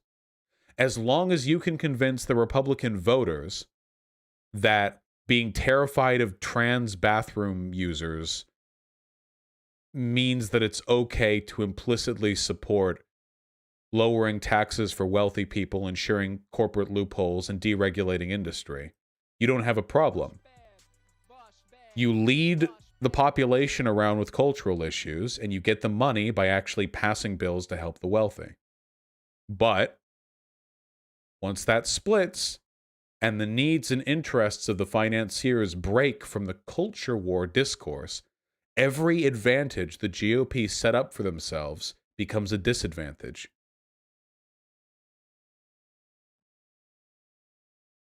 We'll see how it pans out. I'm feeling good about it. I'm feeling good about it, though. I am. We'll see. There are going to be a lot of mad conservatives. A lot of real mad conservatives, okay? So let's take advantage of that to the best possible extent.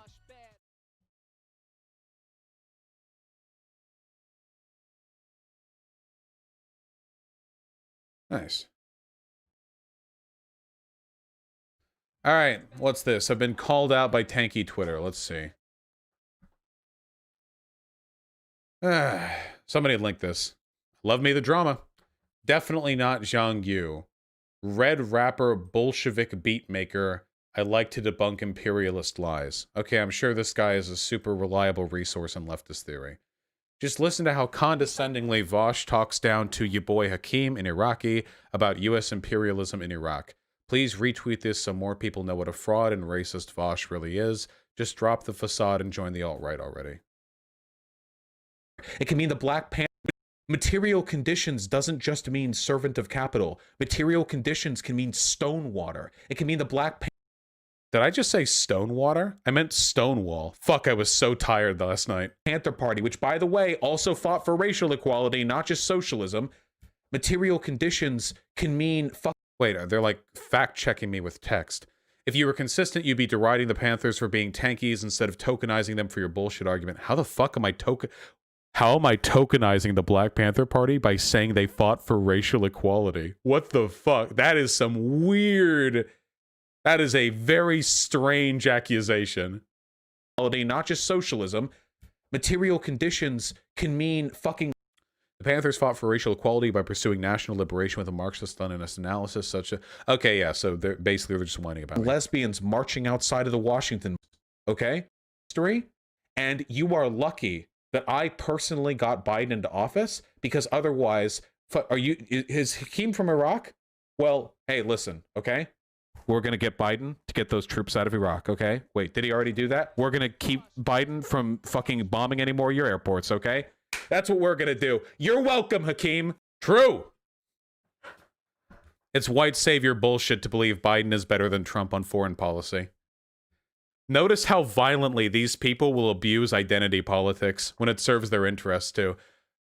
So that makes me alt-right by saying that Biden is gonna do dude. All right. Respond to Hakeem when he responds inevitably. No, I don't care about these people. Guys, listen, tankies like Hakeem are literally a fucking cancer on online leftist discourse. They don't convert anyone. The only people they convert are fucking lefties over to pseudo-fascism, okay? I don't give a fuck about any of these people. They're worthless, okay? They're a cancer. I don't give a fuck about any of them. I'm not going to continue to bolster their channel by giving them attention because I, with my superior ideas, got fucking 5 times the subs Hakeem did in half the time, okay? I know what I do works. I'm not going to keep giving these guys fucking freebies. The only reason I went over that video is because people keep emailing me to do so. And I did, and it was stupid. That video was dumb, and I was right.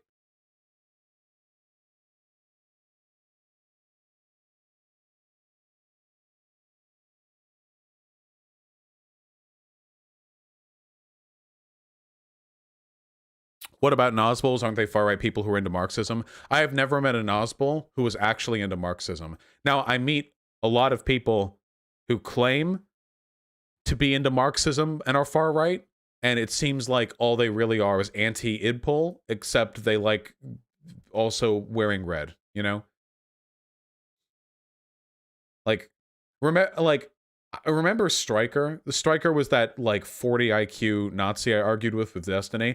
That guy is a Nosbol, and that guy actually has talked about how he doesn't mind private accumulation of capital. Like that, like they don't give a fuck about communism. They're just Nazis with a different fucking tint of paint. Stupid ass shit. Dumbass motherfuckers. Let me go over donations. We'll catch up with donos. Then we have a lot more to talk about. We have some leaked Biden audio. Repeat, leaked Biden audio. Vosh, just the facts. The channel is spitting some bullshit about politics, including saying that everything that Marx did was completely idiotic and that he hates you. That sounds like a terminal VDS, my friend.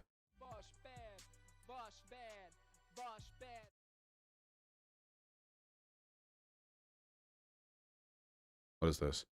Vosh, you're very weird. In one sentence, you say that most Trump voters are upper middle class suburban white people.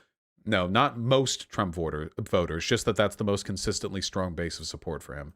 And then you say fascism comes from the working class. I have never said fascism comes from the working class. Have I said that? Fascism comes from the working class?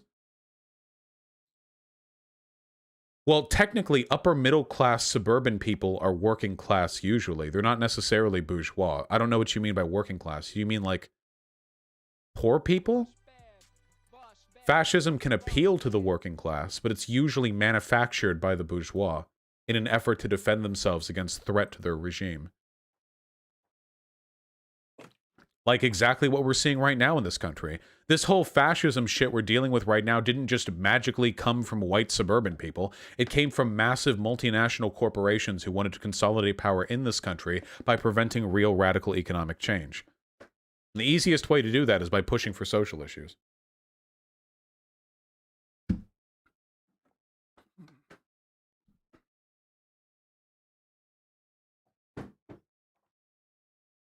There's no such thing as fascism. Yeah, fascists use the working class. I don't know if that doesn't necessarily mean it's like a working class movement. Hold on, let's run through a couple donos, huh?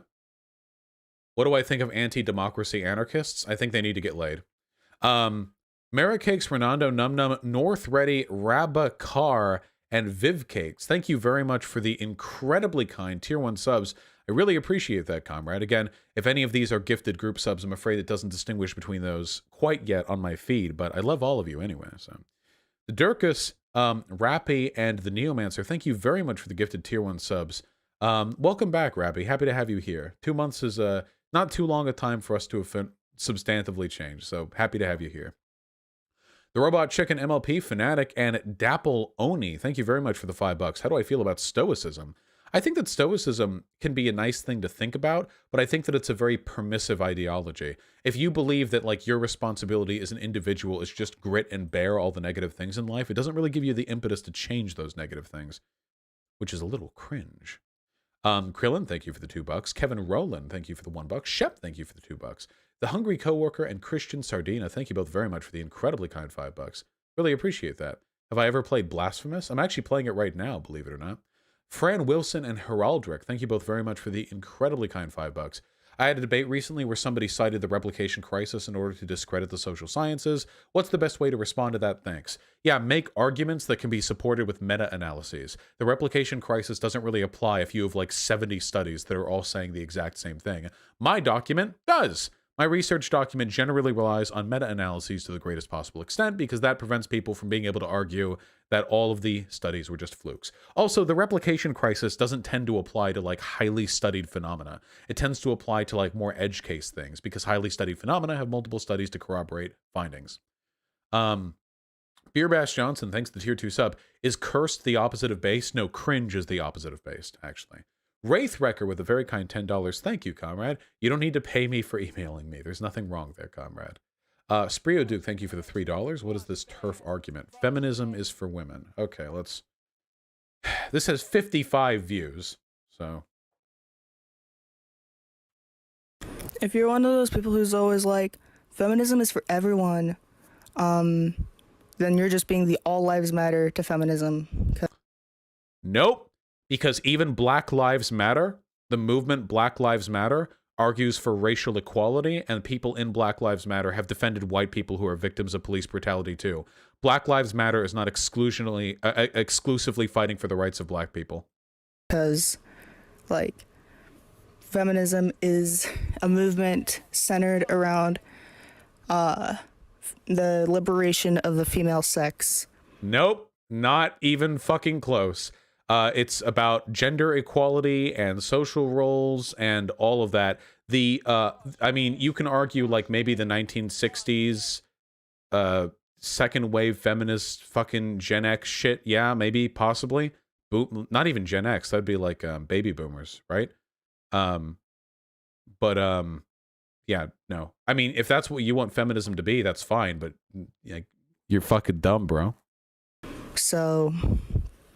when you say feminism is for everyone, it's usually just to force people with male bodies into our what's the term gonna be? Like make men calm down, or it's out of shame. Don't be ashamed of wanting female liberation.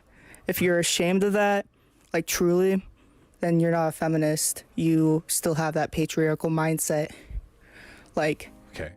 The funny thing here is that this person knew it was a bad take because they didn't put their face in the TikTok. It's just a black screen. So they correctly kept it. They correctly kept their face out of that take. Nicely done, big brain. Sake Tanuki with the incredibly kind $10, very much appreciated. What about Death by Hooba Booba? Well, that's an obvious and real threat, comrade. J-Trey all day, hope that works out. Drift with the 420, thank you very, very much. Love the Thanksgiving segment. My pleasure. Can't wait for the Christmas segment. Sarah Rose, the $10. It makes my day to see the notification that you're going live. Thank you. I guess I must make your day decently often then, with the exception of the past month. I tend to stream fairly often, but thank you. I really appreciate that, comrade. Kayla Base Matty Ice, thank you very much for the $5 all. I really appreciate that. I qualified for phase 3 tiles for Johnson. Oh, nice. I assume you mean the vaccine. Fuck yeah, comrade. Sake with a very kind $20. Vegans are the Bernie or Busters of ethical food production. True. Very true. Hold on, let me get a little fucking throat lozenge. There we go.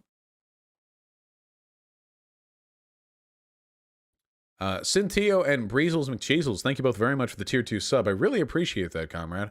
I want a shirt that says that. Yeah, the problem with it is that a lot of vegans are... the problem is, I used to be in favor of veganism, but after seeing the general collective IQ of vegans, now I wonder if not eating meat and dairy products leads to some sort of devastating mental abnormalities. Because every time, like, I always see people in YouTube chat, anytime veganism comes up, there are these people and they're like, Vosh needs to bite the bullet and accept veganism, as though I don't already argue for animal rights.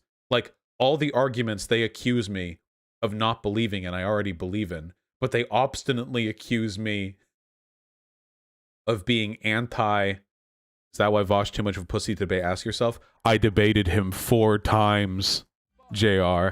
Oh, God, vegans are so annoying.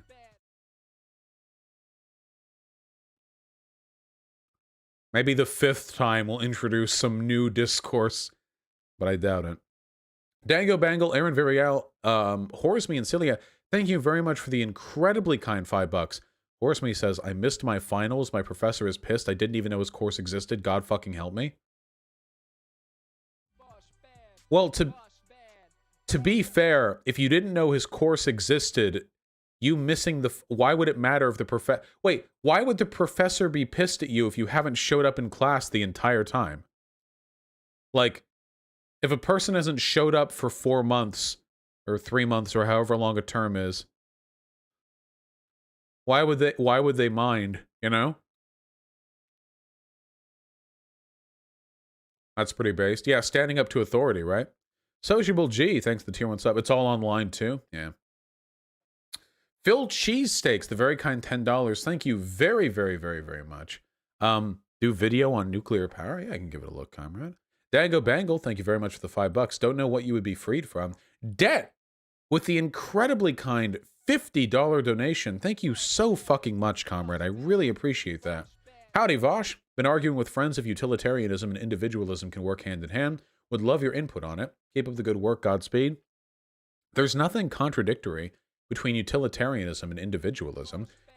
By the way, individualism doesn't actually mean anything. Are you ready for it? Here's my hot take. Individualism doesn't actually mean anything. Everybody already agrees individual rights are important, except for incredibly fucking autocratic people, and it's just arguments over how to best achieve that. Even socialists who get accused of being, like, collectivist are usually trying to achieve individual rights just by addressing group biases. Like, yeah. Fascists don't believe in individual rights because they believe in supplanting it to a state, but yeah. I don't think, just individualism tends not to mean very much. I don't know. But that's my personal opinion. Opus, thank you very much for the tier 1 sub. Glad to hear you enjoy the channel, comrade. Pretty poggers. Raz, Eve, and Sake Tanuki, thank you both very much for the incredibly kind $10. The saddest thing is that if Abby Shapiro's camera was zoomed out another 20%, her views would be 10 times higher and her likes would go up 30%. Also, what the fuck is up with her audio? I didn't notice anything wrong with her audio. You're right that if she showed her tits, she'd have more views, but I guess I appreciate her obstinance in not achieving channel success in that way. It would certainly make it easier to criticize her, though. Catface, American Black Rhino, Mita, Quem, and Stacy Coe. Thank you very much for the incredibly kind $5. I really, really, really appreciate that. In Orthodox Judaism, modesty laws are strict. You can't touch someone of the opposite sex unless they're a spouse or relative. It's patriarchal as fuck. Yeah, I grew up next to a lot of Orthodox Jews in Beverly Hills, and they were pretty fucking weird. I mean, once you get Orthodox for any religious group, it's going to get pretty weird. It's not just like a Jewish thing. Yeah, pretty strange. Sake Tanuki with the incredibly kind $20. In Before We See All This Modesty came from her seeing Bensel cooming all over and seeing her boobas. Yeah, wouldn't it be amazing if all of Abby Shapiro's sexual hangups came from disturbing experiences with her older brother? If that ever comes to light, that's going to, that's gonna be funny as fuck. Jesus.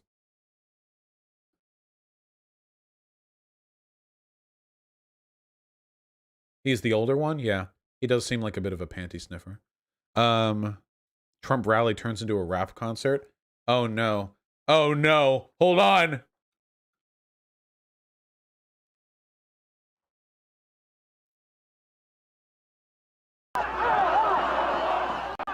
Not over. Not over.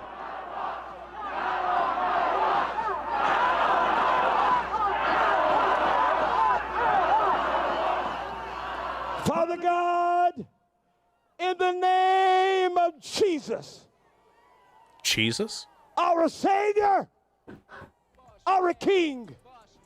He died on the cross that we might have a relationship with the Father in heaven.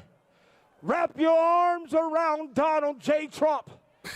Give him the strength to keep on fighting, to never back down, and never become quiet, because we believe that God is on our side. We pray this prayer. This movement will not die. Like, how do you reason with this, you know? Republicans say that Democrats can't be reasoned with, but to be honest, I'm pretty sure that if Republicans would, like, elect, like, 3 or 4 more women to Congress, then Democrats would be okay with them. But, like, Republicans, once you're this far in, man. Down. We will not go away, because we know the Bible says, if God be for us, then who? In the name of the Father, the Son, and the Holy Spirit. If you agree with me, shout amen. Listen, America, we won't shut up. We won't back down, but we're getting stronger. And I want to declare to Antifa and anyone that tries to fight us, if you mess with one of us, God bless you, America. Okay, is this...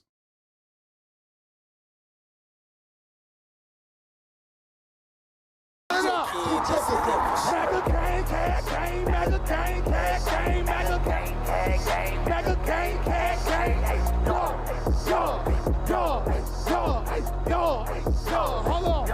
on. I'm a gun-toting patriot, God-fearing patriot. Bryson, why they mad? Cause I'm real and they be faking it. Free speech advocate, it's on my mind. Hold on. Ain't nobody taking it. Gun-toting, Bible reading, God believe in truth. Speaking American, it's MAGA season. Democrats committing treason. I know they think it's sweet, but you don't know who you dealing with. It's for free thinkers only. You ain't got no membership. They free General Flynn out the cage cause he innocent. Martin Rogers Stone cause the world know that he innocent. We need to kick out every single illegal immigrant. Mandatory voter ID laws we need to implement. Tell Justice Smollett that I know this MAGA country. Tell China we know they trying to play us like some dummies. I looked deep into it and I did the math. Why did Obama send money to that Wuhan lab? What is George Soros doing with all of his cash? Why did China take that horror guy and drop him a bag? Why is there so much propaganda? Funny you ask. How about that Bill Gates vaccine? Sorry, I'll pass. Gun-toting patriot, God-fearing patriot. Bryson, where's the beat? The cage cause he innocent. Martin Rogers Stone cause the world know that he innocent. We need to kick out every single illegal immigrant. Mandatory voter ID laws we need to implement. Tell Justice Smollett that I know this MAGA country. Tell China we know they trying to play us like some dummies. I look deep at what they did. I looked deep into it and I did the math. Why did Obama send money to that Wuhan lab? What is your... Okay, that's enough. Damn, dude, they want the black vote so much. Holy fuck. Yes, it's all grass, no breaks. Holy shit, thank you for being the 4,000th person to point it out. They want the black vote so goddamn much. It's insane how much they want that black vote. Oh my god. They've never wanted the black vote more. How is he on stage? I don't know, dude. Is controlled by the people. What the fuck? No copyright, Reno. For too long, a small group in our nation's capital has reaped the rewards of government while the people have borne the cost. The establishment protected itself, but not the citizens of our country. That all changes starting right here and right now.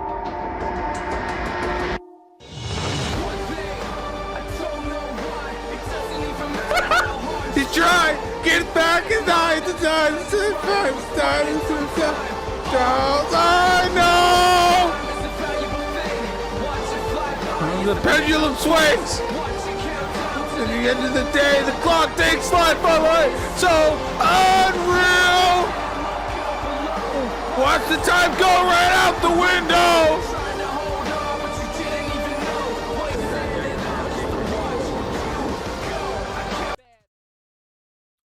Did Linkin Park authorize this use of their music?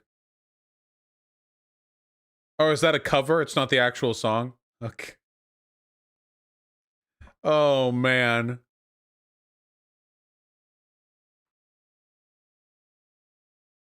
This is unreal. J. Trump know that we love him because we love him. He love you too.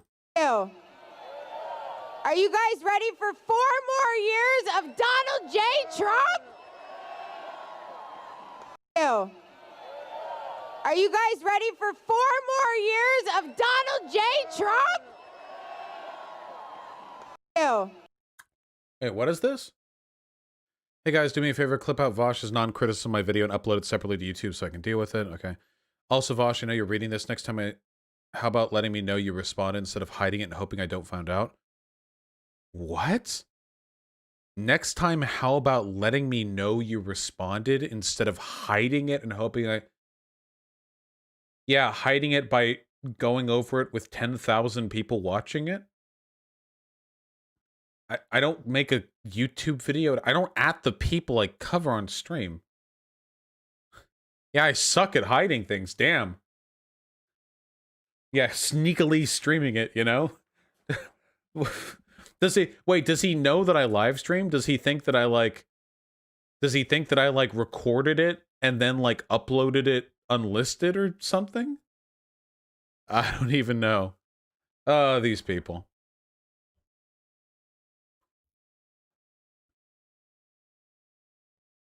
Here we go. Here's the...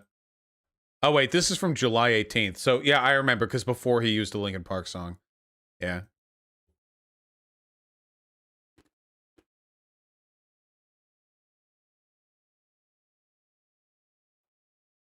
Good memes. People don't seem to understand how you archive live streams. Yeah, well.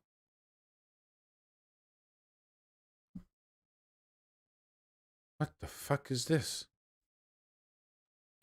A few minutes ago, a group on the way to the plaza was attacked by Proud Boys. One person stabbed on the way to the hospital. Whoa, whoa!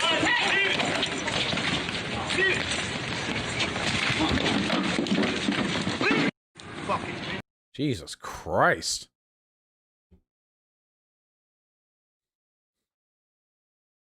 Just a book club.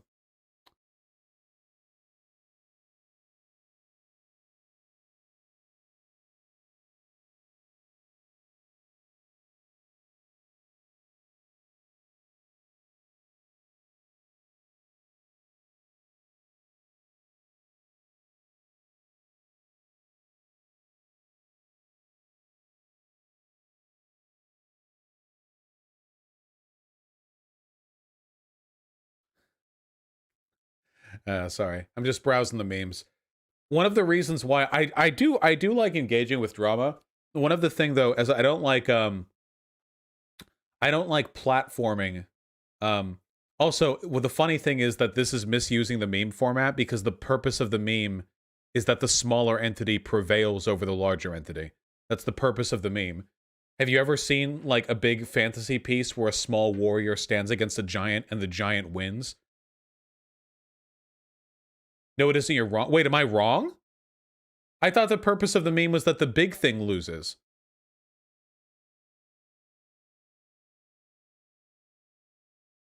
You're right? Oh, we seem to have some differing interpretations of how this meme plays. There's some meme ambiguity in the air. Well, it doesn't really matter to me. The point that I was getting at, though, is that I feel like some people, some people really, really, really benefit from drama. Like, way, way, way more.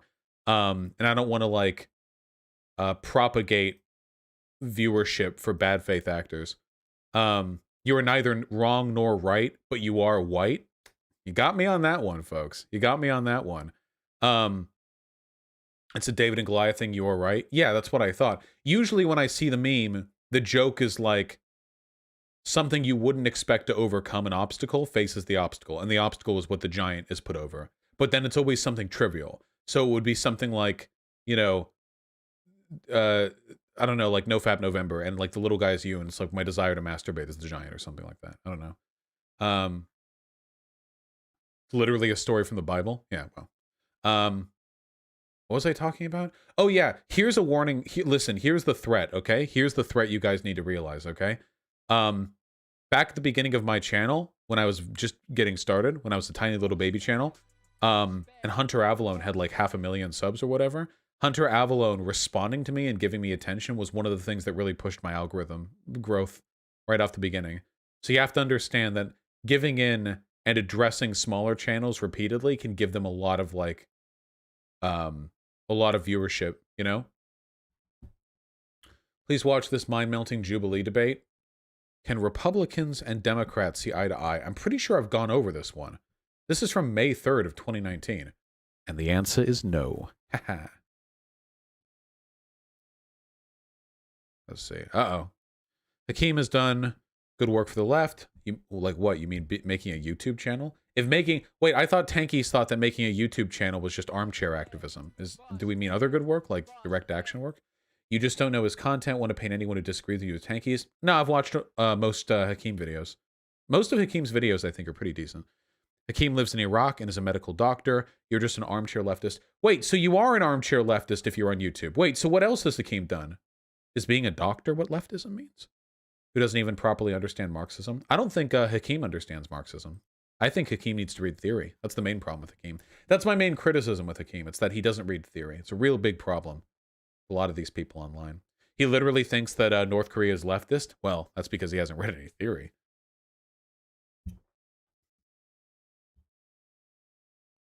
You never went over the Jubilee vid. Please watch it. Any content about Republicans or the GOP from a year and a half ago is currently outdated. It's currently not relevant. One of my friends is getting radicalized by Anthony. No, please help. Take away their phone.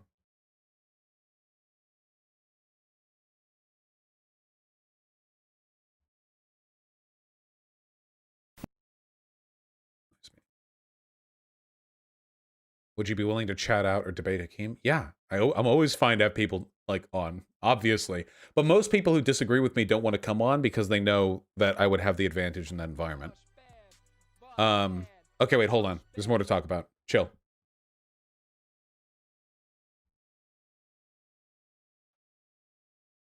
We have leaks, people. It's the only time you're ever going to see me neutrally covering something with a rising logo slapped on it.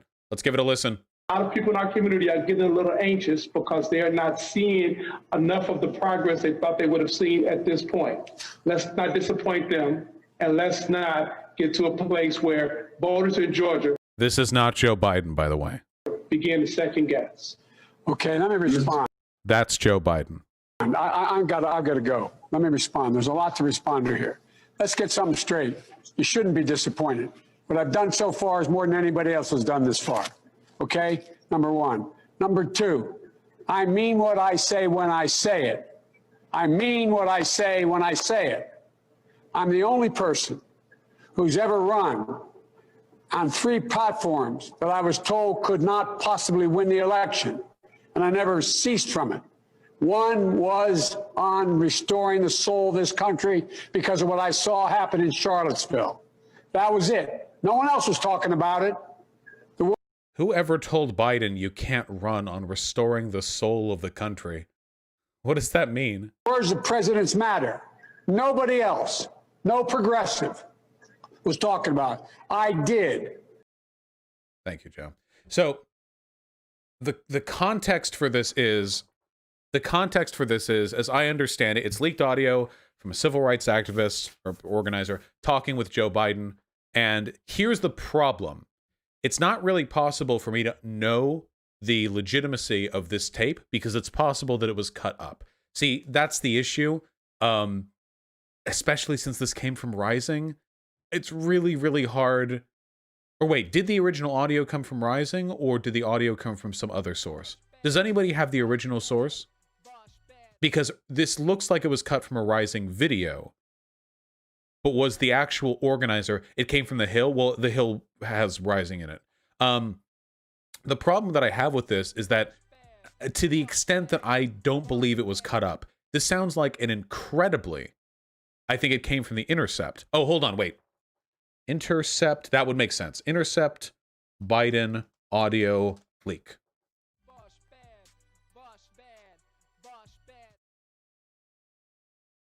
Here. Biden on the defensive after leaked audio reveals push for police reform delay. The president-elect told civil rights leaders that the GOP beat the living hell out of us because of messaging like defund the police, according to The Intercept. So, The Intercept has had its ups and downs. I'm going to proceed on the assumption that the clip that we just listened to isn't audio edited. That what we just heard was not cut together. If we want more information on this, here's the Intercept article on the subject where he was speaking with these civil rights leaders. And so there's some things that I'm going to be able to do by executive order. I'm not going to hesitate to do it. But what I'm not going to do is I'm not going to do what used to, Vanita, you probably used to get angry with me during the debates when you'd have some of the people you were supporting say, on day one, I'm going to executive order to do this. Not within the constitutional authority. I am not going to violate the Constitution. Executive authority that my progressive friends talk about is way beyond the bounds. And as one of you said, maybe you, Reverend, now, whether it's far left or far right, there is a Constitution. It's our only hope, our only hope. And the way to deal with it is where I have executive authority, I will use it to undo every single damn thing this guy's done by executive authority. But I'm not going to exercise executive authority where it's questioned, where I can come along and say, I can do away with assault weapons. There's no executive authority to do away with that. And no one's fought harder to get rid of assault weapons than me. But you can't do it by executive order. If you do that, next guy comes along and says, well, guess what? By executive order, I'm going to say everybody can own machine guns again. So the whole thing is an hour 40 minutes. The full clip down here is an hour 40 minutes. And we could talk at length about some of the things that Biden said. For instance, his apparent unwillingness to implement executive orders when at the moment with the Senate looking the way it is, executive orders seem to be the only way we're going to be able to get anything done is a little bit worrying. The fact that he was essentially criticizing civil rights leaders for harming the Democrat Party for using terms like defund the police was pretty weird. The general attitude that he implemented here seemed to be one of pretty substantial entitlement, which is really, really worrying. See, here's where I reveal to all of you my trickery. I don't actually like Biden that much. Once you get past the fact that he's not a literal fucking fascist like Donald Trump, he ran as a moderate and he won as a moderate. And I don't think that he really has that deep drive or that impetus to implement many of the changes, even that he advocated for, even that he pushed for. The real concern that I have here, though, isn't just Biden's behavior, because I worry that his aversion to enthusiastic advocacy for civil rights or enthusiastic push for progressive policy is going to end up being something a lot of people kind of end up supporting. There's going to be a real effort on the part of the Democrats to blame people like us for the narrow victory. And there's a lot of really complicated sort of context to that claim, because to an extent, very, very, very progressive policy advocacy can hurt you in purple districts.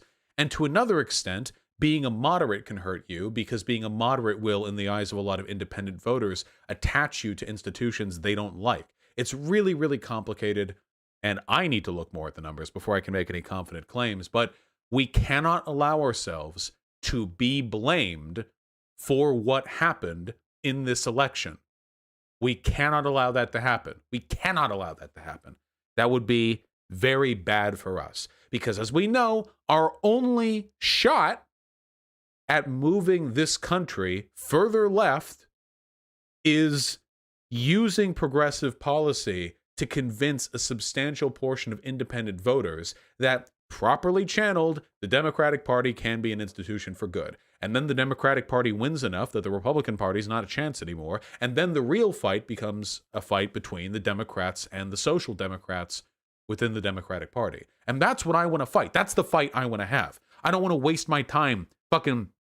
I'm 50 years old and I'm arguing with independent voters about whether or not neo-fascist mecha Hitler is worse than like Hillary Clinton's granddaughter, okay? I don't want to be having that argument. I'd rather be having the argument of, is the moderate Democratic Party really representing the interests of the people better than AOC's son or whatever? I don't know. I would rather be having meaningful arguments, okay? Vosh, help, my dad keeps sending me CNN articles on how progressives hurt Democrats. Well, we'll have to talk about that. And I'll do segments on that. But man, Biden's language in this talk with the civil rights activists is pretty concerning. It seems like Biden might genuinely and personally believe that the progressives in his party are like these hanger-ons who cost him big in the election, and he won in spite of them. Now, I want to make something clear. It is possible that the descriptive portion of that argument is correct. It is possible that progressive advocacy hurts the Democrats' chances. I don't necessarily believe that's the case, but it is possible. Even if that was the case, that is not necessarily an argument against progressive policy. Keep that in mind. If we win the election, maybe by a narrower margin, but we do so on better policies, that's defensible. The point that I'm making is that even if we concede the initial argument, there are still backup arguments that we have. Whatever direction that might end up taking, and I want to look more into the numbers on that, these leaks just make me feel really fucking weird. I'm weird champing over here is what I'm doing. I'm cringing a little bit. I wonder how much we're going to be able to get out of Biden. And subsequently, how effective are moderate Democrats going to be in convincing their voters that people like us are the problem and not people like them?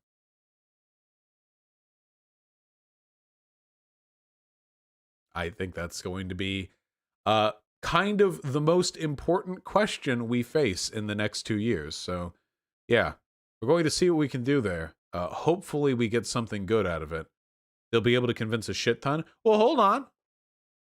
Keep in mind, after 2016, they were only moderately successful in redirecting Democrats' antipathy towards Bernie Sanders for allegedly harming Hillary Clinton's chances. Even after 2016, even after they lost to Trump, Bernie Sanders' reputation really wasn't dragged through the mud that much. You know? So, and this is something that I want you all to have confidence in. The underlying persistent strength of progressive arguments. They can drag us through the mud all we like. Bernie Sanders is always going to look good because he is good. We're always going to have sway because we're right. And because Bernie Sanders is hot, yes. Vosh, it's even more nuanced than that. There may be loss of support for the talks of policies like defund the police and stuff.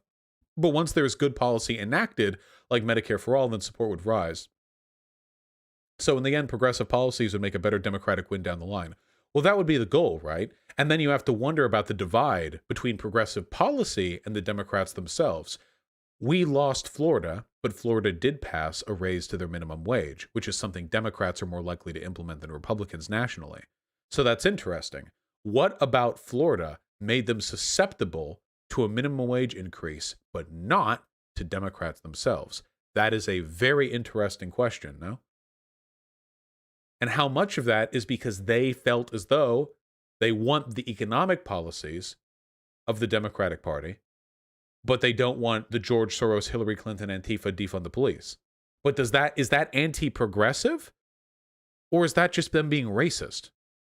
Or is that just them falling for Democrat establishment propaganda? If a person in Florida doesn't want to vote for the Democrats because of the Clintons, that's not on us. If they don't want to vote for the Democrats because of defund the police, that might be on us. But if they don't want to vote for the Democrats because of George Soros, Antifa, Hillary Clinton, defund the police, that's not specifically on anyone. That's on a lot of people. Well, now we have a bigger problem. Now we just have a general tapestry of right-wing media sewing for them a narrative that they, that they've fallen for. Florida, especially Miami, is one like a libertarian hellscape. Money is king. Well, yeah, Florida's a shithole, but whatever. It's a complicated question. But I hope you all will join me because it's an important one to answer. You don't want to lose that battle, do you? Imagine if it's 2022, 2024, and the general Democratic voter base is anti-progressive, not because they dislike progressive policy, in fact, they quite like it, but actually because they're worried it's not going to appeal to moderates and they're going to lose elections. That would fucking suck. So we're going to have to work for that.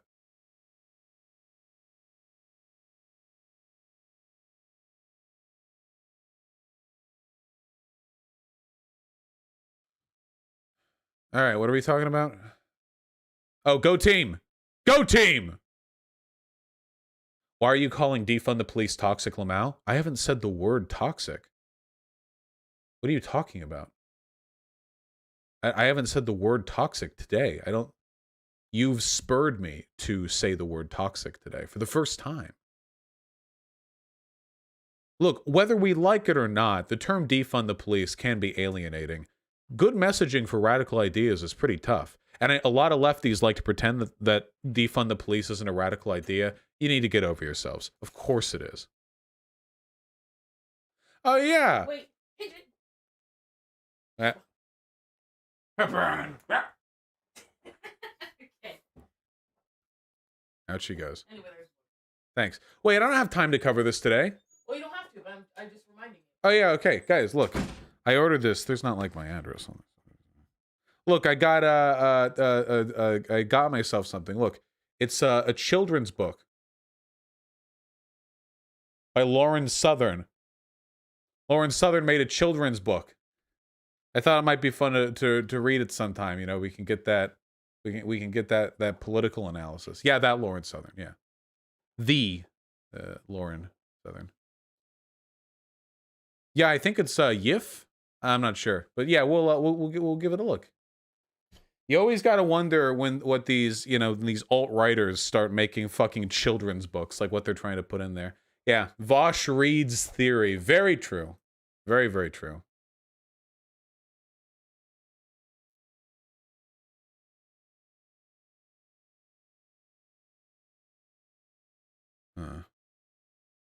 Here, wait. I need a little bit of a. I need to use the restroom real quick. I also want a little bit of a. What do they call them? A palate cleanser? Before we read donos, I want to go over some more of those Malding Tankie comments. That shit always gets me going. Let me pee real quick.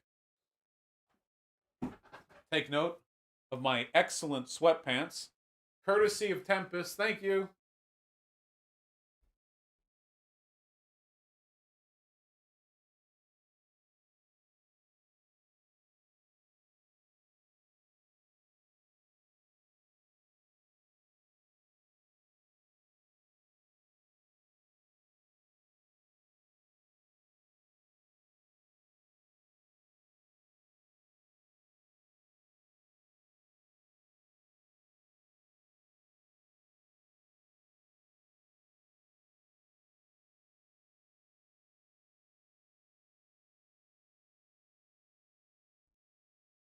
You know, I feel like it's funny. This is kind of apropos to Abby Shapiro's video because I would not wear these sweats outside.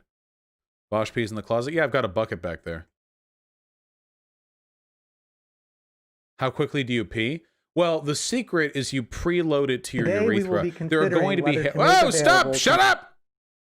There are going to be people in chat. There are going to be haters in chat who are saying I didn't wash my hands, even though you can clearly see that they're still a little wet from me washing my hands. But, no, I just preload it all to the front of my urethra, you know?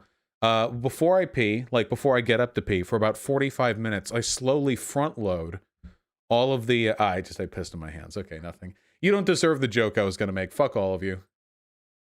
Worthless fucking pieces of shit. Losers. The wetness is pee. What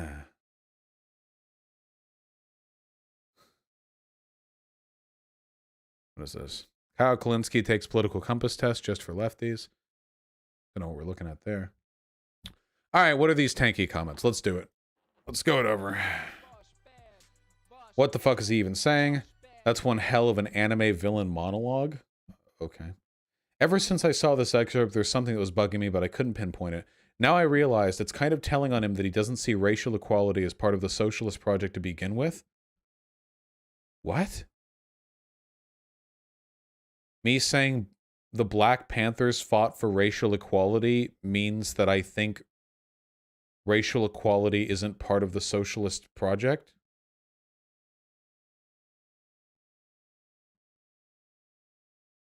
That's my take? Wait, that's you? How does that take? Wait, what's the relationship? That doesn't even make sense. Someone should make a bot that sends Vosh the last bit of this clip every time Biden bombs Iraq. Yeah, you should. I don't know if you saw them get mad at your woke segregation tweet too. Oh no, wait, who? Hakeem? Wait, who got mad at that? You made the distinction between socialism and race, separating them. I think that's the take. Yeah, no shit. You can have racist socialist countries. Fucking obviously. By the way, anybody who thinks that socialism... You guys ready for a really hot take? Anybody who thinks that socialism is necessarily anti-racism is probably a racist. What it actually means, they don't like fighting for racial equality because that feels like lib shit to them. So instead they just fight for economic parity and pretend they delude themselves into believing that leads to racial equality. It's a class reductionist argument, and it tends to lead to really bad outcomes. Calling me condescending, which is true. White savior at its finest. Pictures of Mao.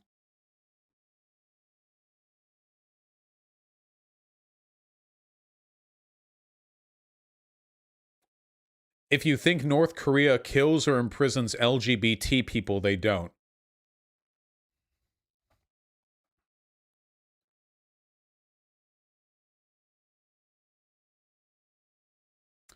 LGBT people in North Korea face legal challenges not experienced by non-LGBT residents. Homosexuality and being openly trans are not de jure illegal in North Korea, but are illegal through decency and obscenity laws. According to Australian government Smart Traveler website, same-sex relations are legal, but authorities don't accept them. But this is all imperialist propaganda, so, yeah. While punishment is rare, it's been reported by the Korea Times that North Korea has executed lesbian couples for being influenced by capitalism and bringing corruption to public morals. Decadence laws. This actually isn't as bad as I expected. No positive depiction of LGBT people or endorsement of LGBT rights is permitted. Voice of America's Korean service has stated any public discussion about homosexuality is highly taboo, if not illegal. Military law mandates celibacy for the first 10 years of service for all enlistees. Oh. Well, that's interesting. Reportedly, male soldiers regularly break this rule, yeah, no shit, by engaging in casual heterosexual and homosexual affairs. These homosexual relationships are described as situational sexual behavior rather than sexual orientation. I actually expected it to be worse, you know? But this is all imperialist propaganda. All this is lies. All negative things about North Korea is lies. The only truth that you'll ever find about North Korea are in Google documents, which have a bunch of unsourced links to websites that were written by people with foreign IP addresses, okay?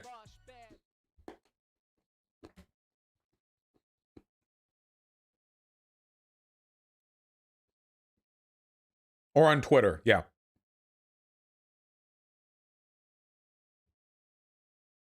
Isn't fighting for racial equality second to fighting the 1%, though? They're not mutually exclusive. Does anyone really think these things are mutually exclusive? Tankies do this all the time. They say, oh, I don't care about idpol. I care about class identity. First of all, identity politics are also material conditions. If you're gay or transgender, the experiences you have which relate to those conditions are every bit as real as the experiences you have relating to how much fucking money you have or what your relationship is to the owns of the means of production. You know, it's like they're just as real to you. When we're talking about real human problems experienced by real human beings, separating like it's implicitly very condescending. Like, oh, the proletariat are impressed by material conditions. Trans people are merely oppressed by identity issues. Like, that implies they're less substantial. They're not. Like, at all. I don't even like the separation. I think they're all material characteristics. And by the way, Material conditions relating to class is also a form of identity, which is why there are people who don't own any means of production who we would nonetheless call bourgeois, and there are people who do own the means of production in a small way, petit bourgeois, who nonetheless have economic lives very similar to members of the proletariat. In reality, all of these issues are infinitely more complicated than highly reductive binary takes, and an intersectional approach is the only way to really achieve economic justice, or any other kind of justice. Isn't racism and classism inherently linked? Well, they're all linked. Classism and gender is inherently linked. As we learned recently, women couldn't open bank accounts in America until the 1970s. You think women have the opportunity to establish much of a capital base in an environment like that? The reason why alimony tends to transmit more money to women, it's not because alimony was like biologically ordained. It's because women didn't make money for like ever. Because they didn't work jobs, or the jobs they worked were relatively trivial in their pay compared to what men could work. But these things also relate to material conditions. But I'm sure you all know that. I'm preaching to the choir right now. I know you all agree with me on that. Somebody said that people were mauling about my woke segregation tweet. Who's up? Who's here for that? How can you defend Marx when Marx saw the ultimate divide as a class divide under capitalism? Because I take inspiration from the work of influential theorists and I try to adapt it to 150 years of change. Back in Marx's day, the divide between the bourgeois and the proletariat was relatively concrete and evident. You have factory owners and factory workers, and things really weren't that complicated. Today, we have a gigantic global service economy. Like, things are very, very, very, very different. We should adapt the general ideas, and we should adapt the principles, but that doesn't mean that every, like, prescriptive judgment that he made is going to be 100% accurate this far down the line. And that's good, and that's fine. I mean, critical theory, like critical race theory, is derived from a materialist perspective on human society. This is fundamentally inspired by Marxism. I still think class struggle is the biggest. Yeah, I agree. You say that now the divide in class is not clear, that people's material conditions are only part of their lives. Well, material conditions have always only been part of people's lives. That's a very vague term. I don't know what you mean. But the divide in class is certainly less clear than it was in the 1880s, you know. What is this? Tommy Lauren. Okay, gotcha. Critical race theory is a rejection of class as the main divide, but rather that race the main divide. No, that's not. That's not what critical race theory is. That's not what critical race theory is. You can believe in critical race theory and believe that class is the predominant. Nobody knows what critical race theory is. I don't know why I even talk about it. Nobody knows. Lefties, conservatives. What a mess. Here's the best response to your woke segregation tweet. I love making people mad on Twitter.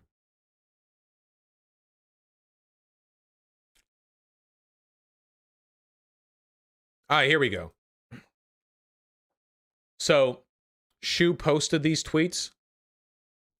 Reasons you should put your race in your profile, a thread, so people will know your race when interacting with you, so people will be able to know if you're making an insensitive joke or saying a slur you can't reclaim. Because some bi-POC aren't comfortable following white people, and you need to respect that. Of course, it's not obvious for you to put your race in your bio. This doesn't apply to you, but this obviously doesn't apply to white people most of the time, so put it in. Reminder to put your race in your bio, especially if you're white. Bi-POC might not want to interact with white people. Now, in my case, this might actually be a good idea, because I feel like if you just came across my Twitter account, you would assume that I'm black. But no, in all seriousness, this is just some dumb shit. It got barely any traction, whatever. But of course, Shu's response to it got a ton of traction because this is very obviously some dumb shit. I disavow woke segregation. But then you have the quote tweets. The quote tweets. What was the main one? This one.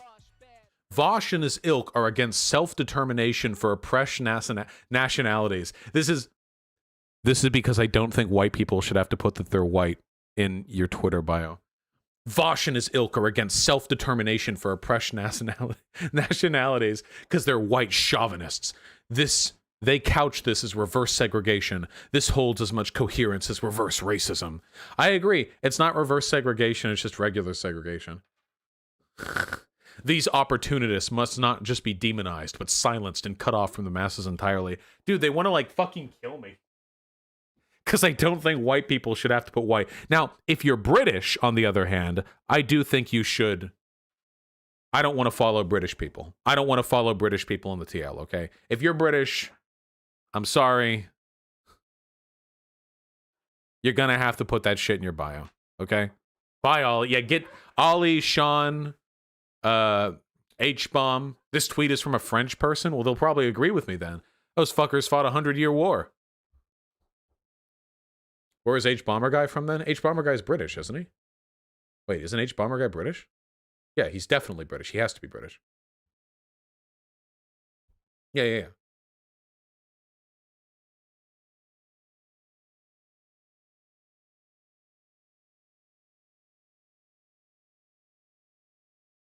Did you see the quartering pissing in his basement? I saw that a while ago, comrade. That's not a new one. Sorry, I am. John Doyle made a video about Cartoon Network being anti-racism. That is a link to Rick Astley's Never Gonna Give You Up, my friend. I got a Chrome extension now that automatically pauses YouTube videos when I open them. You're never going to be able to Rickroll me again. Ever. It's not possible anymore. You can't do it anymore. Yeah, sorry. It's over, people. I've won the war. Is that a challenge? You can try it. What about Vimeo? Not clicking Vimeo links here. What are you people linking me?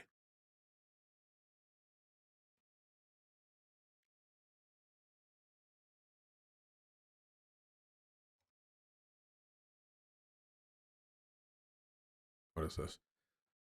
If AOC and the squad don't do what Jimmy Dore has suggested and withhold their vote for...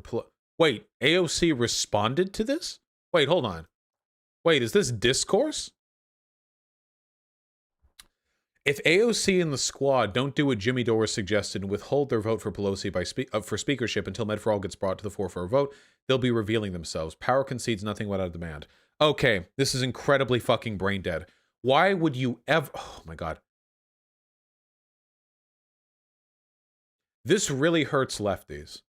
This really hurts lefties. However, it's a fact that you need to know, okay? You need to know this. You need to accept it deep in your heart, okay? You ready for it? Are all of you ready? Bernie lost. Why the fuck would you ever believe you could hold up the entire fucking Democratic caucus off of the back of Medicare for All when the candidate pushing it lost? Like, you don't have that power anymore. Power concedes nothing without a demand, sure, but you need the power to enforce that. Give him a little slippers. Bernie can still win! Oh, God, if only. Remember, Bernie Sanders was still in the race only like 10 months ago. It's crazy to think. Then AOC responds. Problem with this idea, there isn't enough thought given to step 2. The Dem votes aren't there yet, and with razor-thin margin, the Dem no's are greater than the margin. So you issue threats, hold your vote, and lose. Then what? If you want to know who's opposed, look at co-sponsor list. Yep.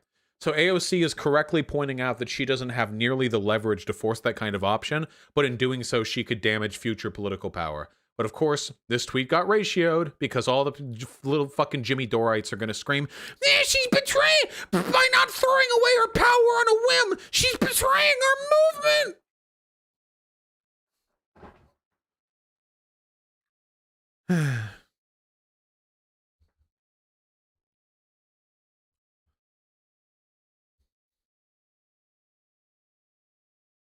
See Jimmy Dore go after though? Yeah. Sam Cedar. Sorry. My throat's so out of it. Fuck me. Okay. What more have we? Okay. We have that to do. Okay. We have time for this. We have time for this. All right. John Doyle. You people keep linking it in chat. Cartoon Network teaches your kids that they're racist. Cool. 2, 3. Is this copyright? Hey, get married. Ha! You can't get married. Why not? Black people can't marry white people. When I first saw that, by the way, hearing the kids say that in like the chimey tune of a Cartoon Network beat was very off-putting, dude. Can you imagine if you're watching like a Cartoon Network show and like and they're like fighting a villain or something and the villain drops like racial slurs? Like, what the fuck? Hey now. It's Garnet from Steven Universe. Kids, don't be racist. Cut. Okay, people, we just need to get coverage. We'll start again in 5. This is the cheesiest job I've ever done. Stuff like this Am I gonna doesn't get actually copyright happen strike in for real this? life. Whoa there. Are you kidding?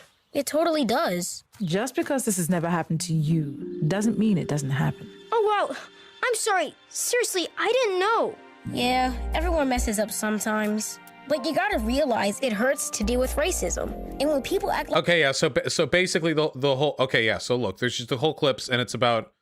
Yeah, okay, and it's about how racism is bad. Then John Doyle's intro comes in. Okay, so yeah, okay. I don't know if they're gonna copyright strike me.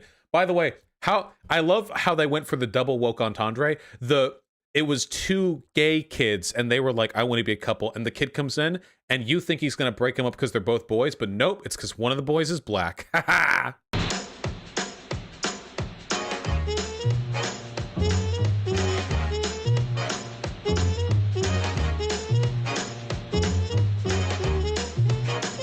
John Doyle in. Heck off, commie. Hello there, ladies and gentlemen. Welcome to Heck Off Commie, the Generation Z equivalent, the Zoomer equivalent of the baby boomers. I just wanted to grill is now officially I just wanted to watch cartoons, but you can't anymore. You can't just grill. Wait, you can't pretend that you just want to grill when you're like a far-right channel. Okay. You can't just watch cartoons. You can't sit on the sidelines. Your participation in these narratives will become mandatory, whether that's through propaganda and social engineering, state-mandated diversity training, etc. You will be made to comply. And the left will say, well, this is... Okay, so I know this guy rips off Nick Fuentes, so I know he's going to like run off into like a million sort of pseudo-connected points, but let's focus on what the core of the argument's going to be. He's going to be complaining about those cartoon bits, okay? So we don't need to address all the little like jabs he does in the other directions. This is actually a good thing because it'll finally solve racism. But the reality is that this exists as the predominant narrative because it makes people a lot of money and it gets them a lot of power. And because this is a narrative that is inherently anti-American. And to this, the left will say, oh, well, so you're admitting that racism and America are inherently intertwined. That's missing the point. The point is... No, wait, isn't that kind of exactly the point? Wait, wait, so hold on. Let me get this straight. It's a private corporation autonomously deciding to produce media which it wants to, and that media is anti-racist. And what part of that is anti-American? Like, is that the solutions, at least the ones that aren't ambiguous grifts, which we'll talk about in a second, but the solutions that are proposed by these activists in terms of policy are all basically state-facilitated redistributions of resources, the methodology of which being whatever the woke mob deems fitting to solve. Okay, are we talking about the cartoon or not? If this whole thing is just going to be about how anti-racism is bad because when anti-racist people say they're anti-racist, they actually mean they're anti-white, then this is just going to be like every other Nazi screed. Racism, and that's in terms of wealth, job opportunities, educational opportunities, etc. And we've gone through in great detail before in other videos about how there's no legitimate evidence for systemic racism in America. But even that aside, if I can embody the archetypal concern... Oh, you know what that reminds me of? So I have my research doc. And every once in a while, other people make like research documents to attack my research document. And one of them was on like crime statistics and black people and like racial discrimination. And I looked over it, and I don't go over all these because I don't want to give attention to everyone who criticizes me because like that would take up my entire channel. A lot of people criticize me, but I looked through it, and in this document, which was supposed to be all about how there was no systemic racism, it argued that actually if you account for IQ differences, black people are treated normally, and that citation came from a study from the 60s called On the Intelligence of Negroes. So so that's the material being brought against me. Anyway, it just reminds me because I saw that, and that's what I imagine when John Doyle says, and we've proven that there's no systemic racism or something to that effect. conservative uncle for a second. The whole point of America is that you should be free to basically do whatever you want in terms of climbing the ladders, making something of yourself, pursuing the American dream, and that you should be free to do that without people coming in and messing up your stuff. Okay. But these people don't like America. We know that. And so they rightfully calculated that if you can mobilize minority groups to vote for you by saying, hey, racism is your biggest problem and we're going to fight for you. And then you can open up the borders and flood the country with non-white immigrants, add the vast majority of them to that we're doing the great replacement too. Damn, we're throwing it all in there. Capital, all while mobilizing your control of media, every level of education to convince the country as a whole that racism is the biggest problem. It's a public health crisis, and we're the only ones who can fix it. It works out really well for permanently consolidating political power. Yeah, like he's literally just saying, this is literally just like Nazi great replacement theory. You let in non-white people so they can blot out the white people. Like, I don't... Man, his videos were more fun when they were less dog whistly, or I'm sorry, when they were more dog whistly and less just openly being what he is. Also, he's like leading it a lot, but if he thinks that America is about being able to do whatever you want, then using the legal means by which we can enforce laws to allow immigrants to enter our country, change education policies, and have conversations with different demographics in our country about the nature of racism, that's also us doing whatever we want. I mean, we're not violating any laws. We're certainly not violating any codes of ethics. I don't know how this conflicts with his understanding of what America is supposed to be. I know what he thinks America is supposed to be. He thinks America is supposed to be white. But he can't say that, at least not yet. Maybe he will in this video, I don't know. So instead he'll say that actually we're abusing America by propagandizing to people that racism is a real issue and letting non-white people in. Especially when the solutions to these problems are not promoted publicly. Like if you look at the mainstream dialogue, you'll find all this information about how to be anti-racist because simply not being racist isn't enough anymore. Moral imperialism, that's the strategy. An effective strategy, we'll go through that in a second. But basically, the entire business of being anti-racist, which has made people millions, even billions of dollars, depending on your metric, basically exists as a circuitous rabbit hole of self-help for guilty white people. You read the articles, you read the books, they all tell you, educate yourself on what? Who knows? But you go to this event, talk to these people, they'll tell you to read this thing, which will then tell you to listen to these people, etc., or give money to these people. These organizations. I don't really know what he's referring. This is actually super boring. So far, this doesn't have anything to do with the cartoon. Oh, wait, the cartoon does come up again. Okay, hold on. Maybe we should... These businesses of this vague boogeyman of racism. That 32% is actually in a position of legit... Wait, what? Wait, what is this? Where is this chart? ...narrative that is not subject to the laws of reality.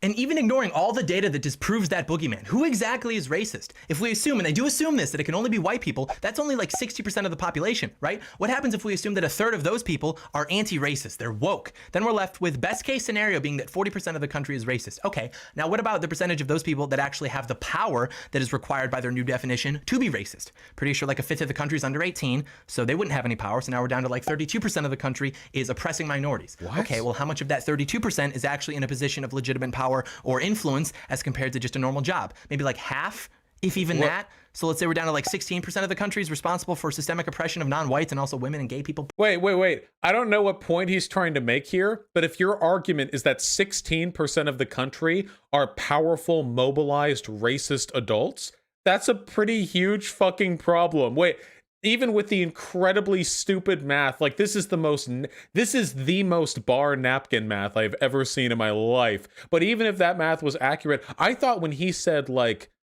let's narrow it down to people with real power, he was going to take it down to 1/10 of that. But he thinks 1/2 of all adult non-racist or all adult racist white people are like powerful. I have no idea, but this is... Probably. Okay, what about the ability of these people to actually execute their agenda without being caught by the people who aren't racist? The 60% of people who are either non-white or woke white. Maybe like another half or so, which would bring us to like 8%. And these aren't exact figures, right? It's just a thought experiment. But I would imagine that's approximately true. I would guess that at the best, this boogeyman at the most is 8% of the population. That's assuming that everything that they say about white people, about racism, that's all true. And then best case scenario, 8%. Wait, even if that math was correct, this is like nearly 30 million people who you describe as powerful, capable of executing on their agenda, and racist. Racist adult white people with the power and intelligence to make their agenda, you know, reality. Even in your own math, this is huge. Okay, this is dumb as fuck. This is so dumb. And I already got crap from the ethno-nationalists because I called for a complete and total shutdown on white women until we can figure out what the hell is going on, but I'm inclined to take it further now. Oh yeah, dude. White nationalists hate it when you say white women aren't up to par. It might be time to fully endorse and commission the Eurohan Master Race. I don't know, but we're going to go over these two videos from Cartoon Network. Yeah, come on, I do want to make sure, though, that we're taking the right thing away from this, which is that conservatives are getting slapped in the face by the reality of woke. Do you think that woke liberal anti-racism by corporations is actually inadvertently creating more racist, though? You want my hot take? As obnoxious as woke liberal anti-racism is, no. If you're being made to be a racist because Starbucks has like fucking BLM stickers thrown up on their windows, you were probably already a racist, okay? I'm really sorry. Racism, like the big moral impetus behind it, is not something so trivial that people should be able to be motivated to it by like annoying corporations. Corporations have been annoying and pandering for ages. Now, that doesn't mean that I like woke, neoliberal, fake, corporate, whatever. But like, don't let them get away with using that as a boogeyman. Don't let them get away with their propaganda where they say the only reason racism exists in this country is because corporations are selling Black Lives Matter t-shirts, okay? Like, don't let them have that. The reason there's racism in this country is because there are racists in this country. Capitalism, we have no idea how to seriously combat it.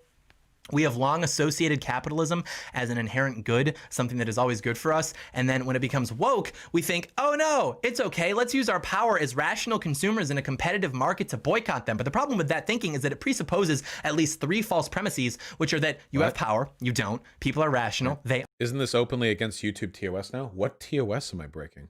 aren't, and the market is competitive. It isn't. So what's the solution to woke capitalism? What's the solution to corporate propaganda, privatized indoctrination, and social engineering? I have no idea. I've been thinking about it for the last 9 months or so. I got nothing. Oh, this That's kid? not right. I have a couple ideas. We'll get to that later. The point is that these people literally cannot separate their politics from their lives. And that's not something that we should laugh at, right? That's not something that we should look down upon. That's something that we should actually emulate. We should be doing that too. It's simply not enough to assume the continuation of a power vacuum, to assume that everyone just wants to be left alone just like you do. You actually have to impose yourself. You have to have. Do you think it's a little bit weird? Like, I bet that if we take a look at the comments underneath this video, these will not be comments indicative of a viewer base which just wants to grill.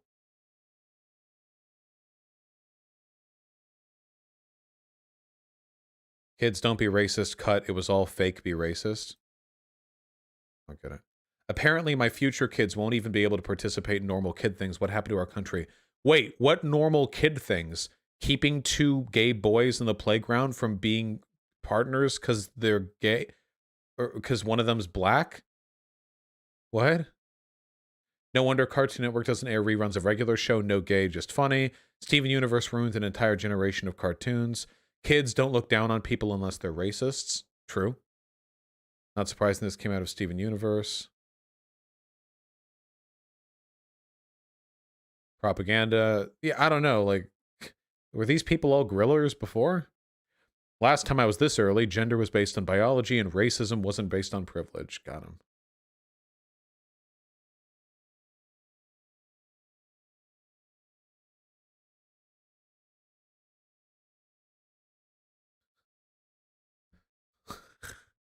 Liberal makes video. John starts playing intro song. Liberal wets themselves. You ever been a liberal on YouTube and you hear the John Doyle train riding up to you and you shit and piss and cum yourself out of fear? Have moral imperialism, because otherwise you will be conquered, and it's already happening to us. And every year we lose ground. See, that top comment is why your last take is wrong. The cut video pushes people to further right communities because they don't want to be associated with the other side, or it makes them feel alienated from the left. Dude, that cut video wasn't like woke corporate anti-racism. That cut video was just a fucking travesty. When you say woke corporate anti-racism, I assume you mean when like Steam puts out a message saying they support Black lives or something, which shouldn't be radicalizing anybody. We should be doing our best to make sure this discourse is handled responsibly, but no. Generally speaking, probably not best to be enabling the excuses people like this give for their racism. Now your kids can't even watch cartoons anymore without seeing stuff like this. So let's go through it. Like not being racist? 3. Let's do it. Give me the take. Hey, when we're older, let's get married. Ha! You can't get married. Why not? Black people can't marry white people. Hey now. It's Garnet from Steven Rihanna. Universe. Kids. Okay, wait, we've already... Be racist. Cartoon people propaganda. Actually happen in real life. This is blatant propaganda. The cartoon people say submit to the narrative. And it's the most important thing to note about this, which is that people are going to... Propaganda is when media disagrees with me, and it's not propaganda when it agrees with me.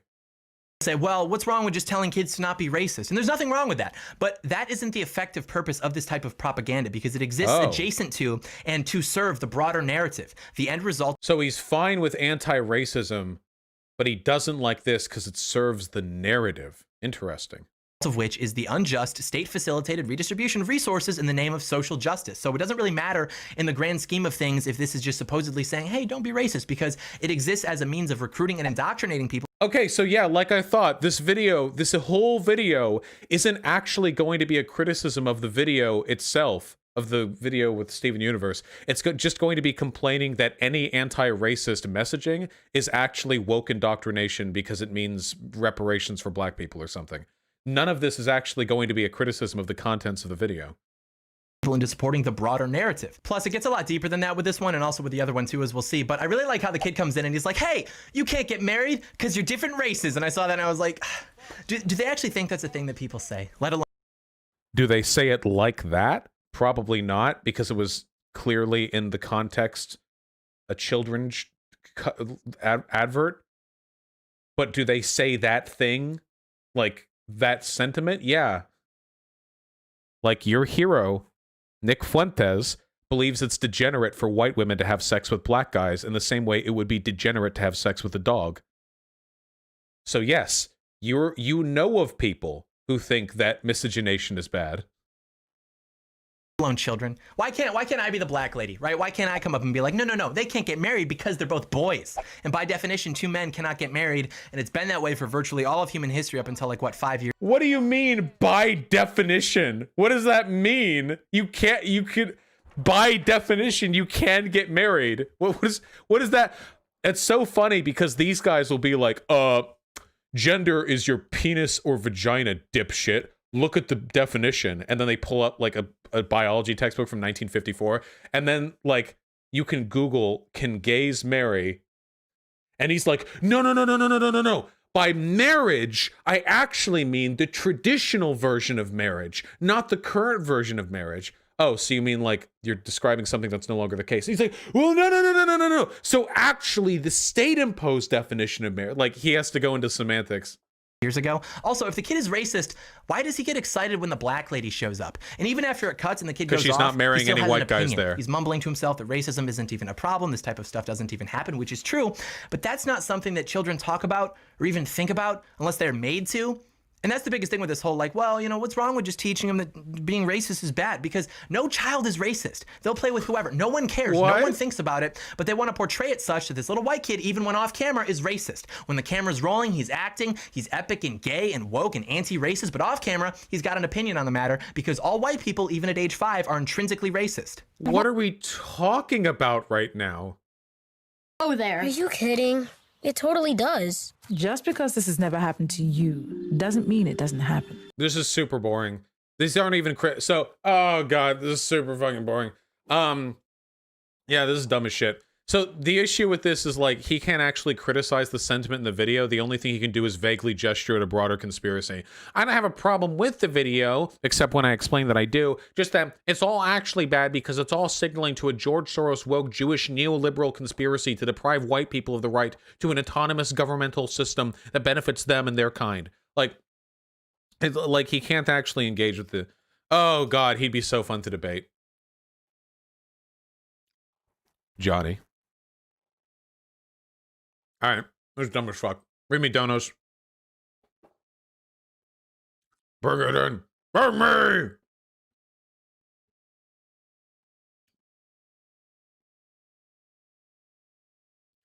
Jessica Hyde and David Pina, thank you both very much for the incredibly kind 10 bucks. It's true. It is important to watch conservatives suffer. Very, very important, comrade. But only so we can help them later. SFX Impulse and Skeezy K, thank you very much for the incredibly kind tier 1 subs. Happy to hear you dress sexually when you're at home. Have fun. Light Yagami, don't kill me. Octao and Carl Flippin, thank you very much for the incredibly kind $5. Could I talk about the bullshit modesty laws in Europe and the US which prevent women from doing boobo without getting jailed? Yeah, people with tits should probably be able to go topless in public. It seems pretty dumb that, like, circumstances of your birth can determine whether you're allowed to do that or not. The fact of the matter is, though, that it doesn't really matter because, like, well, it does matter a little bit. It doesn't matter that much, though. Even if you made it legal to have booba out, most people with booba aren't going to have their booba out because they don't want to be fucking creeped on by every guy who walks by, so... Cottagecore Lefty, Mr. Noir, JK Calinetta, and No Caps, thank you very much for the incredibly kind tier 1 sub. Return to the Dicks emote, comrade. And a monkey. Thank you very, very much. Friend of mine identifies as lib left, but watches Tim Pool and uses talking points. Is there a way to convince him that Tim isn't lib left? That's a whole fucking... That's a whole ordeal, my friend. One of these days. Jesus. Liquid's back. Allison M. Tim... Oh no, I can feel my throat bothering me. Tim Wright, thank you very much for the $5. Really appreciate that, comrade. My goodness. Brendan Kelly with the 10 Canadian, thank you very, very, very, very much. Yes, conservatives are good at closing ranks, so we'll see how effectively they're able to do that. Hopefully not too much so. David Henley with a very kind 10 bucks. Are vegans the tankies of vegetarianism? No. There's nothing actually wrong with vegans or veganism. A lot of them are just fucking annoying. Relevant Millennial with the incredibly kind tier 4 sub. Thank you so goddamn much. I really, really appreciate that. A friend of mine said the left isn't giving our conservative-leaning judiciary enough credit for doing their job, so I pointed him here. Integrity for the win. Ha ha! Gotta build up goodwill now so we can dunk on them even better later, right? Jason Monroe... God damn it. And Schmarpo with the incredibly kind $3. I've seen some lefties say it's immoral to jerk off to free porn on Pornhub, and that you have to pay for it on OnlyFans. How do I respond to these fuckers? Just jerk off harder. I don't know. That's such a stupid... You're really going to defend your fucking porn consumption habits online? Lossy Input, Nikane, and Ben Burris. Thank you very much for the incredibly kind $5. You want to debate me on 9/11? What's there to debate? Wait, are you going to debate me that it was a good thing? Wait, what position are you taking? Duke Stamina, thank you for encouraging me to improve my lighting setup to begin with, comrade. I really appreciate that. And Inverted J, thank you both very much for the 666. Zanya, the incredibly kind $20. Been a while since I donated. Sorry about that. Hope the fam is well. Glad you've... Oh, geez. Glad you've recovered, and please kiss the kittens for me. Thank you very much. I really appreciate that, comrade.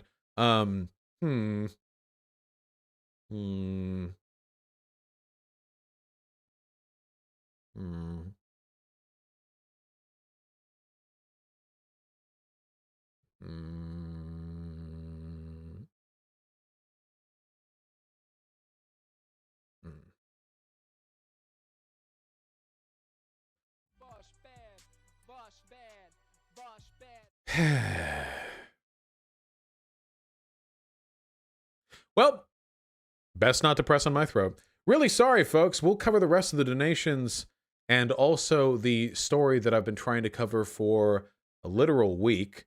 Next stream, my sincere apologies. I'll have some warm water and honey. I love you all very much. It's not coronavirus. We'll never do a Corbin stream. Fuck all of you.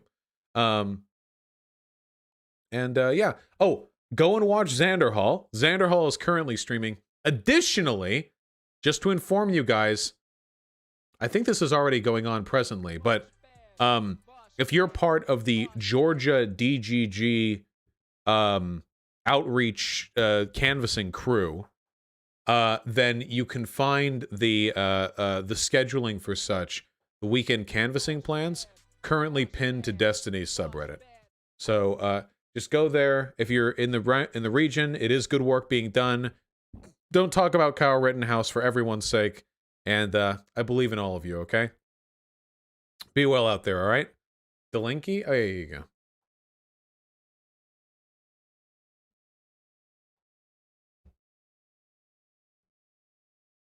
All right, be well. Go take care of Zan, okay? Be good to him.